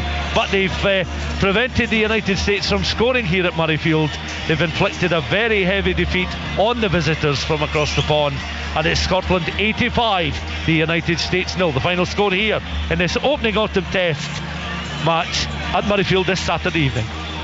The action lives here. Oh, step on the outside, goes on the inside, stretches and scores! Sports Sound Rugby From BBC Radio Scotland. This is the incredible story of a player rejected by his boyhood club to rise from the ashes and become Serie A's most valuable player. He was literally enshrined in a part of Naples. Mick Fratima to the Napoli faithful. Means brother in Neapolitan dialect. We're going back to learn about how McTominay was made. This is Scott McTominay, our brother of Naples, on the Scottish Football Podcast. Listen on BBC Sounds. Sports Sound Rugby on BBC Radio Scotland and 5 Sports Extra with me, Andy Burke, live from Murrayfield, where Scotland have been ruthless in their opening match of the Autumn Nations Series, running out winners over the USA by 85 points to nil, 13 tries in all, and the perfect start to the campaign for Gregor Townsend's men. Stuart McFarlane, Colin Gregor and Peter Wright have been providing your match commentary. Tom English is with us also, and Tom, admittedly limited opposition for Scotland, but that was a very professional job they did out there. It was, yeah. Look, they kept going. They didn't take the foot off the gas really at all. 85-0. Probably a fair reflection of the game, the gulf. I felt sorry for America coming into it. I felt really sorry for them at halftime, and I really feel really sorry for them now, because they've been pulverised. They got no joy out of this. Scotland get a bit of confidence for sure. A lot of good performances out there. Jamie Dobie, I think a few people have put their hand up for selection for the 23 next week against New Zealand. Jamie Dobie being one of them. I'm torn about whether to pick him in the starting team, or to stick with Ben White. But it was a big performance from Scotland against very poor opposition. But listen, they made a poor team look poor, and they can't do any more than that. Yeah, Colin Gregor, this is it. You can only beat what's put in front of you, and Scotland did that very impressively. Yeah, they were excellent. America, the USA didn't offer a huge amount, but Scotland, they'll be delighted with the 0, conceding no points. There'll be many really strong passages of play. The execution of the vast majority of the line breaks that they created, time in the USA 22 coming away with points, all the kind of the key stats, their set piece disrupting the USA set piece, the breakdown. I think there was one penalty the USA maybe won when Scotland had possession, but other than that Scotland were excellent at the breakdown, and some of the individual performances, some of the young guys stepping up to test match rugby and giving a very, very good account of themselves individually, but I think almost more importantly as a team. I think Peter mentioned it a couple of times during the game, those sort of games, it's easy to go off script and go charging off and try and do things, be the hero yourself, but Scotland stuck to task. They stuck together, and they came out with a very healthy scoreline as a result. Yeah, they certainly did. A lot for the Scotland fans to enjoy here at Murrayfield today. 13 tries, hat-tricks for Darcy Graham and for Jamie Dobie. He's been named the player of the match. He's just posing up with his player of the match medal at the moment, and we're hoping once he's finished with the Snappers that he'll come and join us for a quick word. He's heading this way now. Jamie Dobie, congratulations, a hat-trick, player of the match. That must have been fun out there. Yeah, fun's definitely one of the words to describe that. I think we're all delighted with the performance and attack scoring. I think it was 13 tries, Jenny was just saying there. But probably the more pleasing thing is to keep them scoreless in a test match, which is massive. So yeah, really fun and really pleasing to start the campaign like that. Our guys in commentary were saying they were impressed with the way the team stayed on task. Nobody went off script. It could maybe be easy against limited opposition to start playing for yourself and looking for the glory moments, but the guys really stuck to what they set out to do. Absolutely, yeah. It was a big focus point for us before we even went into the game, and then even more so at half time. When you score a few points in the first half, it can be tempting for people to start going off script or going individual, and the most pleasing thing is we didn't do that, and that's ultimately how we scored. I think 80 odd points in that is because we stuck to the plan we'd put in place, and yeah, that's definitely the most pleasing thing. Where do you think your game's at? You've started the season really well, and this is just continuation of that. Yeah, obviously loving rugby at the moment. It's been a really good start to the season, both for club and then obviously tonight it was amazing to be back at Murrayfield and to play in a game like that. Absolutely loving my rugby, and I'm sure that's the same with a lot of the boys in this squad at the moment. So it's a really good feeling in the squad, and obviously there's another massive week next week and 3 massive games to come. So I think we're all really excited to start getting into them. Yeah, All Blacks here next week. There's nothing quite like it. You'd love to be involved in that one, I'm sure. Absolutely, yeah. I mean, I've watched a couple games. I was at the game in the stands as a fan a few years ago, and I remember watching the game in 2017 when we came close at the end. So yeah, obviously that's the goal probably for everyone in the squad, but personally, yeah, obviously want to get out there. Having been in New Zealand over summer and having spent some time down there in the Bay of Plenty on loan a few years ago, I've obviously know a few faces in the squad, so it'd be extra special to get involved in that match. Yeah, big week coming up, but for today, brilliant performance. Well done, Jamie. Perfect, thank you very much. Good man, well done. That's Jamie Dobie, hat-trick for him today, player of the match, and a very good day's work for Jamie Dobie. Peter? Yeah, I thought he was outstanding. You know, he just managed the game really well when he was at 9. He just runs those cheat lines, got his 2 tries when at scrum half, brings everyone into the game. Skill set is good. His kicking game's decent. And then when you put him on the wing, he's international class as well. You know, even, he does it. Whoever he plays against, it doesn't matter who the opposition is, he'll do it. He's got a lot of rugby in him, which is the key. He's got pace. He understands the game, and you can hear in his voice that he says it himself, he's enjoying rugby at the moment. And how can you not enjoy rugby? See, you can sometimes win games like that, Andy, with 80 points and not really enjoy it because it can be scrappy. But I thought Scotland were really efficient. I thought their attack shape was really good. They lost their way a tiny little bit in the second half, but 80 minutes of rugby, that you're not perfect, but you're not far off it, to be fair. Yeah, Colin, as Tom was saying, that number 9 position and the backup 9 is quite interesting for next week. Great problems for Gregor Townsend to have, isn't it? Yeah, so I think Ben White was back down in Toulon playing in France this evening, so yeah, you hope he's got through that unscathed and he rejoins the Scotland camp on Monday morning or late Sunday evening, and yeah, then it's good luck, Gregor, making your choice for that. So yeah, I would expect he'll probably go with Ben White to start, just for the kind of the experience, the composure as well, the kind of understanding maybe with Finn Russell.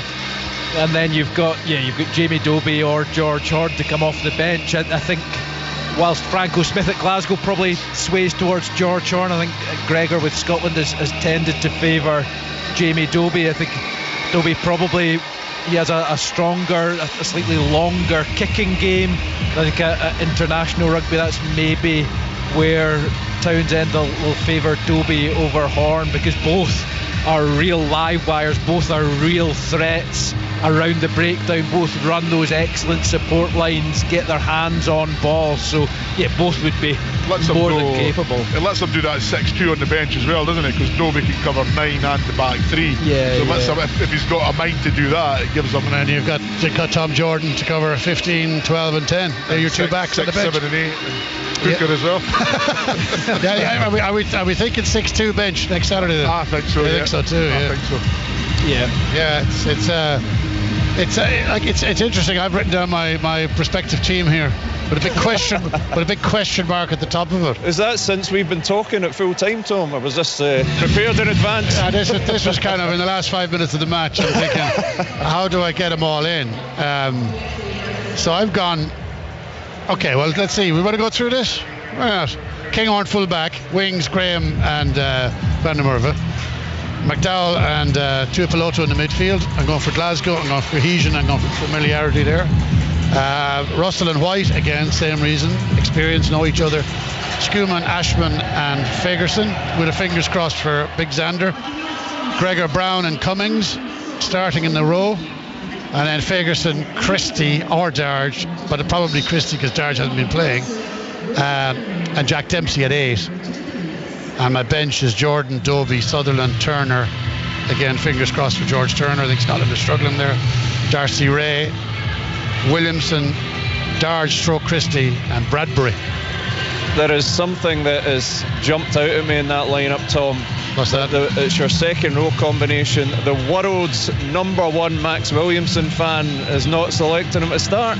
No. I think I still think he hasn't found his best stuff. I have him on the bench. I cannot, like I was thinking, the lads were talking about earlier on, Gregor Brown. In all conscience, I can't leave him out of my starting lineup. I just think he's a devastating player. I know he's probably they call him a flock, don't they? A flanker, stroke lock. But he played in Paris in the second row, and he fronted up big time physically. So I think he can do a job there. His footwork is excellent. He's in power. He's dynamism. He's relentless. So I got to put him in there. I know Gilchrist probably will feature because he hasn't featured today. But I'd rather, of the 3 locks that are available, and there's some very good ones, I'd be going Brown, Cummings and Williamson. They'd be my top 3. Very interesting, right? We shall return to this. A couple of scores from, one from earlier in the day in the rugby. England beat Australia by 25 points to 7 to get their autumn campaign off to a great start. And in the football, in the League Cup semi-final, St Mirren have beaten Motherwell by 4 goals to 1. So they will play in the final, of course, against Celtic or Rangers, who meet at Hampden tomorrow. Full coverage, of course, on Sports Sound. Colin, what's your overall feeling on what you've seen today, and in the context of throwing it forward to next week? Do you feel like Scotland got what they needed from this game? Of course, 13 tries, 85 points, a huge confidence boost. Will it have battle hardened them enough for what's coming at them in the shape of the All Blacks next week? When you look at the team that played today versus the team that Tom's picked for next week, there's quite a few that are not playing. So the likes of Darcy Graham getting 50 minutes or thereabouts, Van der Merwe having a good run out, kind of confidence boosting for him, scoring a couple of tries.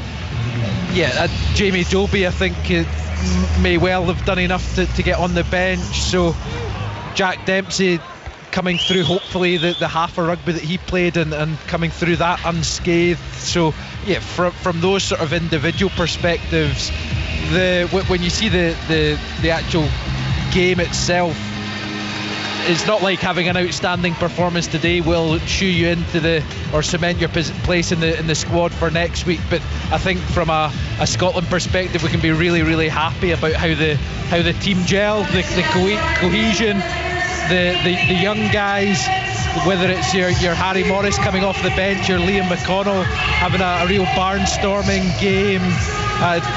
So I think there's loads and loads of positives for Scotland, for Gregor Townsend, for the coaches and for the players to get the joy of a 0, to score loads of really good team tries. That it means that going into next week they'll be buoyant, they'll be upbeat because they've given a really good account of themselves. Then you've got the energy of the experienced guys coming back from exile, as it were. So Scotland camp you'd expect it will be buzzing. There'll be a real kind of nervous excitement and positive energy going into the massive challenge of the All Blacks next Saturday. Yeah, a word on Liam McConnell, Peter. What a debut. I mean, he was all over the place. He must have broke free about 3 or 4 times, galloping around, some lovely offloads. He's obviously, and Gregor Townsend spoke about this in the week, he's got a real good skill set and he's not afraid to use it, but that was a very impressive debut. Yeah, I like him as a player. I'd get him through to Glasgow as soon as possible. I think, and I'll tell you why, because I think they'll drive him on to the next level. Edinburgh are not doing that. No under Sean Everett, sorry. But what a play, what a performance, what a debut. He's got a long way to go before he's starting back row player, because I think there's a lot of guys in front of him, but he's going to start putting pressure on the likes of Dempsey, on Matt Fagerson. I think Fagerson at the moment is outstanding, but yeah, I mean, he's got pace, he's got great feet, he's got an ability to stay on his feet in contact. He probably needs to bulk up a bit. You know, he's probably still know that weight that you would see him as a top class international, but he's heading in that right direction. Very athletic, very strong in the line out, both as a defender and an attacker. Gives you a great option there as well. So yeah, and just one little thing on Tom's team, and I don't know where you put him, but I want Tom Jordan starting. I think Tom Jordan's physicality is probably crucial to next week against New Zealand, but the difficulty is where do you put him? Do you put him to 12 and Tuipulotu to 13? You play him at 13. You know, where would you? I'd like Tuipulotu at 13. They tried him at 13 with the Lions a couple of times and it just didn't work. But I know what you're saying. But if Scotland are to beat the All Blacks or to put him close, you need some serious operators coming off that bench, and Tom Jordan is a serious operator. Yeah, on Liam McConnell, I thought he was a joy to watch. I mean, I was laughing. I was tracking him at various times, and he's just so hungry for the ball. And when he gets it, my gosh, he goes like the wind. He's just a terrific rough diamond. Right, we're joined by the Scotland head coach, Gregor Townsend. Our guys are furiously debating your starting team for next week against All Blacks up there. We'll come to that in a moment, but 85 points, no points conceded, 13 tries, a very good day's work for your team.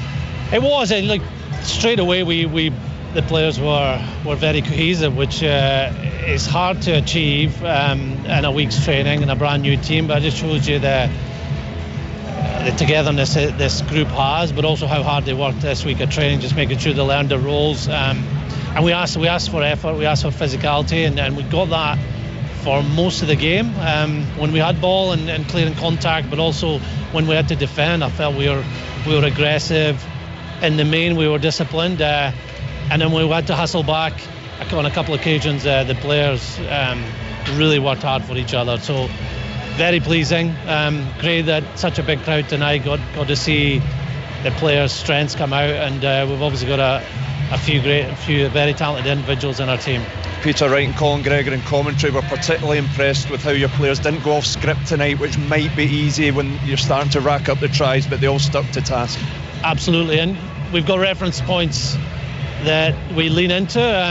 Wales in March, when we were 35-7 up, talked about that half time, about just do our jobs. There'll be periods when the opposition come back at us. Of course they'll be fired up and they'll be even more aggressive, but we just got to make sure we're clearing contact, we're there in support.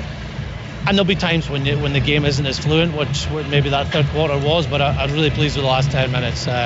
If we can have that first 10 minutes and last 10 minutes next week, we'll be in a good place. But we know next week will be a much bigger challenge, and the team will be changed for next week too. A word on young Liam McConnell. He certainly got himself involved in his Test debut.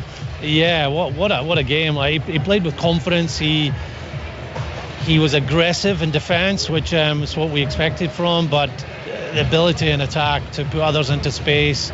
He's probably looking to put others into space on a couple more occasions as well, where he could just trust himself And that second half, using his footwork, it was really good. And as a set piece 6-2, he put pressure on the line out, got a couple of good steals, I think, in there. So pretty good debut. And I'd have to say the same for Harry Morris. I think Harry Morris nailed his line of throws, just did his job. Like, carried hard, caught a high ball, which was a bit unexpected. But it's really good for the future. The players can come into our squad and not just contribute, but stand out in that performance. And a great 50th for Duhan. A couple of tries. I couldn't believe my eyes when he didn't go for the line late on, but very selfless. Darcy Graham's now matched him in the try-scoring stakes. This is a great little individual battle that these guys have got going on, driving each other on. Absolutely, and they're unselfish players. Even though there are now a record try-scorers, Duhan, I think, had 2 assists today. Darcy was the same, and it's great having both of them out there. And when you see Kyle Rowe at 15, he must have had 4 or 5 try assists today, and that ability to just put people into space but also support. I thought Kyle's try, where he flicked the pass on to Jamie Dobie and then got back involved and picked up that second touch is great to see. And just finally, Gregor, you've knocked off a lot of hoodoos in your time in charge with Scotland. There is a big one that's still to be done. That's the All Blacks. You don't get shots at them very often. They're always brilliant occasions here under the lights at Murrayfield. How big a match is this? How big an opportunity is this for your players next weekend? Yeah, both those things. It's a huge match. This game's been sold out for a while.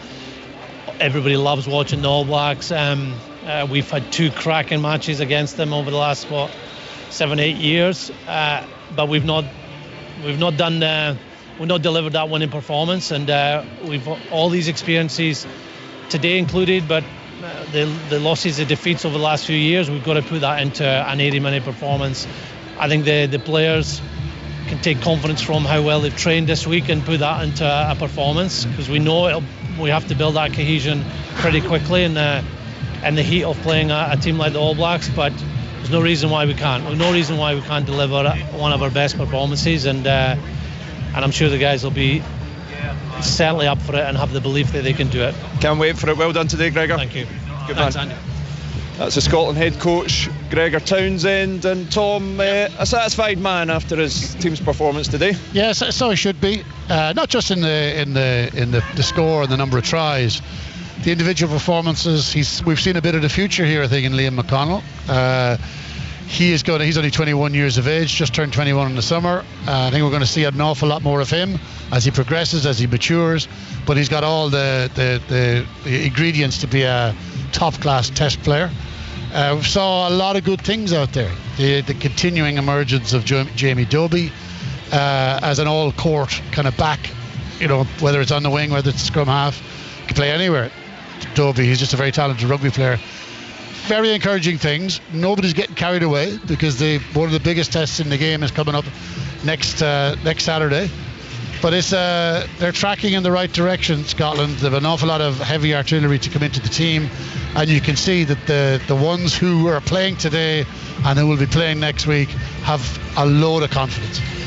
Yeah, and I asked Gregor there, Peter, about this opportunity against the All Blacks next week, and nobody can take anything for granted, because no Scotland player or team has ever tasted victory against them, but you get so irregular shots at them that every opportunity is a big opportunity. And you could just tell, speaking to Gregor there up close, what it would mean to him to finally end that hoodoo against the All Blacks. Yeah, Gregor's been one of these players. He's played against them as a player, he's coached against them with no success, and I think the quality of the New Zealand team is still good, but it's nowhere near as good as it has been over the years. They're fallible. They lost a few games in the championship this summer. They certainly are. They've obviously got a massive game tonight, and I hope Ireland physically smash them to pieces and pick up a few knocks. And just as they're coming into our game, we're a little bit, real. It can work two ways, can't it, Andy? They can get a real battle-hardened game tonight against Ireland and come into Scotland with great confidence, or they can get really smashed about the place and know they're going to get that again. And that's what you have to do against Scotland. You've got to be intelligent about it when you play New Zealand. You've got to be physical, really physical, but you've got to be cute with it as well, because the one thing New Zealand are, they're probably the most intelligent rugby team, probably got the most intelligent rugby players all over the pitch. They're their ones and twos, their props and hookers and second rows know as much about the game as their backs. That they're very, very knowledgeable when it comes to rugby knowledge. So looking forward to the game tonight. I think it'll be a cracker, and looking forward to next week's game. I think Scotland have got such a great chance next week to actually finally break the hoodoo. I think the run of games is interesting. You know, they're obviously playing Ireland Saturday night, playing Scotland, and then playing England the following week. So what kind of a team are they going to pick for Scotland? That's going to be very, very interesting. I mean, I hate myself for saying it. There's still time not to, Tom. No, I went down this road in the podcast, and I have to keep going down the road, Berkey. I'll join you, be hating you. I think Scotland are going to win. Oh, shut up. That's a shock. I think Scotland are going to win, beat the All Blacks. You're away next week, aren't you? No, I'm here. Oh, are you back for this? I'm back for the game. What did I get? Pick the bones out of that, Colin? Well, you're bonkers. Yes, that's been established long ago, right? But what do you think about my prediction? It's as good a chance as Scotland have had for a long time, and as you say, it'll be interesting, because previously New Zealand would, whenever they'd played Scotland in the autumn, it would be the kind of perceived weaker New Zealand team. So coming from Chicago, they've got the time difference to deal with as well, so they've got fairly short for that. So yeah, who knows? Well, what do you think about the All Blacks aura, Colin? It's discussed so much, and if anyone knows about it, then it's Scotland. Is it still a factor for these guys, many of whom will have only faced the All Blacks once? Some of them won't have faced them at all. What do you think? We'll find out next Saturday, but from a Scottish perspective, there is still an aura, because Scotland have not beaten the All Blacks, and they have been in situations and positions to do so, and for whatever reason have not managed to. So from a rugby perspective, I think as has been touched on, this New Zealand team are not as strong as previous New Zealand teams have been. Scotland are in a good place. The challenge, I guess, for Scotland is that it will be the first game of the autumn for Finn Russell, for Ben White, for however many other players. They've even the summer test, that was a different Scotland team again, because many players were with the Lions. You hope that the experiences of the Lions, they bring that to the party next Saturday as well. Yeah, and we take the opportunity that playing New Zealand at home at Murrayfield with Scotland on the back of a really strong performance with multiple Lions, the positivity, the energy that a victorious Lions series brings, Finn Russell winning championships with Bath, that there's so much aligning in favour of Scotland. I persuaded you. No, I have, haven't I? all of that counts for very little when the whistle blows and the game begins, or when you're 2 points ahead in the 79th minute, or you're 2 points behind in the 79th minute. That's when we'll see, do New Zealand have an aura, and do Scotland have that genuine belief? One of the things for me, if you look over the years, New Zealand, you look at them in units, don't look at them individually. Their back three massively strong, always had brilliant centre partnerships, half-back partnerships were always good, the front rows, were brilliant setting as a group. Now, if you look at it now, half-backs not as good, still good players, but they don't have that aura. Justin Marshall and Andrew Mertens, these kind of guys. The centres, good players, but not as a collective. That's the way I look at it. I look at their back row. There's some good guys in that back row, but as a unit, 8, 7 and 6, how good are they? And that's where I think Scotland can get at them. They can attack the second row, they can attack the back row. My one concern would be front row. I think they are strong. Yeah, that's where I think they're a lot stronger than us. I think loose head we're fine. My big concern's that tight head. If Xander Ferguson's no fit, who do you go with? Do you go with Darcy Ray? Do you go with Murphy Walker? Sorry, I put an asterisk beside my. He's digging his way out already. beside my prediction, and the asterisk has got Xander Ferguson written on it. Do the bookies allow that? I'm not sure. I'll have to check. But if you're right, if Xander Ferguson is not playing, then you might hear make it harder. You might hear me backpedaling furiously. But how long can you expect Xander Ferguson to play? Because even if he plays 50, 60, we would love to, yeah. And So then it's like, well, are Scotland going to be 20 points clear and you can take Xander Fagerson off? Are you going to try and get him through to the 80th minute or the 75th before? So that, the tight head prop. He's not a normal tight head, this guy. He's the one guy. He's an extraordinary beast. Even though he's not played for, I don't know how many months. He'll do it. He could, if he's fit to play this week, he could go. I think he could go 80 minutes. Tough, but he'll do it. You'll have to do it to win. Well, the last couple of games against the All Blacks here, Tom, and as I said, don't get many very shots at them, Scotland, but the last couple of games have been cracking test matches. Scotland have run them really close, but they've run them close having come from behind and allowed the All Blacks to take the initiative and get in front, and you can't afford to have that period of seeing what the All Blacks are going to bring. Scotland need to come out firing from the off next weekend. They do, and I mean this in the nicest possible sense. They can't show New Zealand any respect, because the danger of that is then you show them too much respect and you're cowed by the aura and the jersey and the hype. They can't. They just have got to wire into them and take their opportunities. I mean, I've seen Ireland beat New Zealand 5 times now, and they had not a disregard for them, but they had the aggression levels for every time Ireland had beaten New Zealand. I know, through the roof. You'll find this maybe strange, but they can't play in black next week because they're now the away team who have to change. Sure help. And I think that makes a difference. I think you play against the All Blacks when they've not got black on, and their aura doesn't seem to be quite. I know it might be a silly little thing, but I think that could be a factor in Scotland saying, you know what, we can win this. And also, you know what, with Finn Russell at 10, with Finn Russell managing the troops, with Finn Russell's confidence, the way he's playing at the moment, I've never been as close to thinking that we can win a game against New Zealand in this week. Does that mean Scotland don't get to play in heather? New Zealand are in white. Big disadvantage that. Exactly.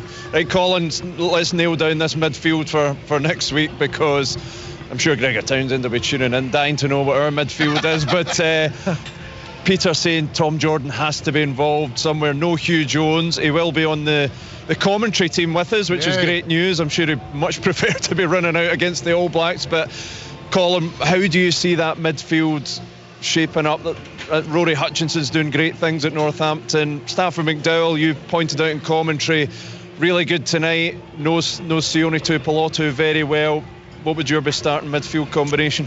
I think unbelievably I'm going to agree with Tom and go with Tuipulotu and McDowell, which Hugh Jones, he's such a loss because he is that genuine outside centre, and I think Tuipulotu is so much better at inside centre. I think we saw that on the Lions. It didn't work there. That because he's got the ability to distribute, he's got the ability to carry, he goes really hard. The one thing he probably doesn't have is that kind of outside break that Hugh Jones has. Now, does Stafford McDowell have that? Maybe not, but he just offers something a little bit different. I think Hutchison is a genuine 12. I think Tom Jordan would struggle at 13 as well. So if you want Tuipulotu firing all guns blazing, and for that to happen he needs to play 12. So you're then looking at, well, who's going to be the best outside him, who's going to be the best in that outside centre role, and that's where I think McDowell gets the nod. In your wings, Tom, you're not looking past the joint record try scorers. We spoke at the top of the show, we're all big Kyle Steyn fans, and some people have suggested for the bigger games, for the big teams that might look to exploit Duhan in the air defensively or whatever, maybe Kyle Steyn is the safer, more rounded option. But I know, limited opposition, we go back to it again, but you've got 2 record try scorers there. You're probably going to go with them, aren't you? I think so, but I take the point about Steyn. More rounded player, more intelligent player, less get-atable if you're the All Blacks. I think the All Blacks will look at Duhan van der Merwe and think, okay, we think we can sort you out. We think we can expose your vulnerabilities. I don't think they would have the same. I don't think they would have a bigger job doing that with Steyn, because I think he's just a clever player. That said, would you look at Steyn in the midfield? Could you place Kyle Steyn at 13? The fact that he's not involved today. But why would you though? Well, because they get him involved in the game. I think you go with partnerships. You go with cohesion. Yeah. So you go McDowell and Tuipulotu. They know each other's game at 12 and 13. So opening the debate up top. Yeah, no, you're right. We're going to be blinkered, mate. Listen, I'm desperate to get Kyle Steyn in the team, but when push comes to shove, am I writing Duhan van der Merwe's name in the starting lineup? I just think if he's putting Van der Merwe and Darcy Graham for next week, why would you then give Kyle Steyn a game this week? Because I don't think he'll be on the bench, because I think they'll go 6-2, and I think they'll go Dobie and Tom Jordan on the bench. Yeah. I think then Kyle Steyn doesn't get involved, potentially doesn't get involved next week as well. So that's my thought. I don't think he will play at 13, but if you're thinking about how do we get our best players on the pitch, that's it would be a massive call, wouldn't it, if he played Steyn ahead of, because if you're picking Steyn on the wing, you're not putting Duhan on the bench because he only covers one position. Yeah. So you're not having him in your 23 at all. I can't see that. He just offers. Yes, he's defensively he's vulnerable, and the All Blacks should get at him. But what he offers you on the ball is just potentially devastating. So they're the two, Berkey, for me anyway. Do you go out and try and win, or do you go out and try and not lose? And it's almost that. If you're going out to try and win, then surely you're going to have to put Van der Merwe in because he's the more.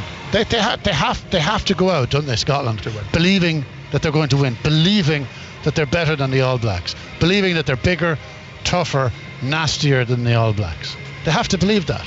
You've got to take your attacking game to them. That's crucial. Scotland have got a great attacking game, and New Zealand will struggle to cope with that. But if they've got the forwards, that's the key. If they've got the forwards, if they've got the platform, have they got the scrum and the line out, did they then get on the wrong side of the referee because they're weak at that tight head? That's the kind of concern that you have, and we'll not know until obviously the team's selected, and then we won't know until the game's getting played. And then discipline as well, Peter. Huge. Because against the All Blacks, if you're picking up one or two yellow cards in the game, the All Blacks are going to punish you all day long. You're not going to win that game, are you? No. What do you think, Colin? Is it going to be a famous night here at Murrayfield next Saturday? It's Xander dependent. It's bonkers, but I think the scrum set piece is so important. Tight head prop is the anchor of that, and for Scotland, they have a world class operator, but beyond or below Xander there is a huge drop off, and so I think for Scotland to have any chance, they have to have Xander Fagerson playing for over an hour of next week's game. If it's not Xander, Peter, who is it? Who's your first and second choice? That's tough. I wouldn't even go with Darcy Ray or Murphy Walker. I don't think they're up to it. I would go for Will Hurd or something like that. But just because from an out-and-out scrummaging point of view, I think he's better than them too. I think Murphy Walker is the least durable prop. He's been injured more times than he's ever played any games. Darcy Ray will battle away for you. But again, he's not at that All Black level. So Hurd could possibly get away with it just in the scrum, just to get that right hand side solid and give Scotland a chance, because they're up against, is that boy De Groot or something? The big, he's a monster. Ethan De Groot. He's a monster of a player. The tight head side's not so great, I don't think, in the All Black team, but the loose head is. So it's interesting that we think one player in the pack could be the difference between actually winning and losing the game. But against New Zealand, it is. It is. It is going to be one hell of an occasion here at Murrayfield next weekend. Scotland versus New Zealand. The Scots looking for their first ever victory over the All Blacks. We'll be here with full live commentary on Sports Sound. It's been a great day for Scotland to kick off their autumn campaign. They've beaten the USA by 85 points to 0. Plenty of reaction at the website. Stay across the BBC Scotland podcast as well this week. But for now, from all the team at Murrayfield, thanks for listening.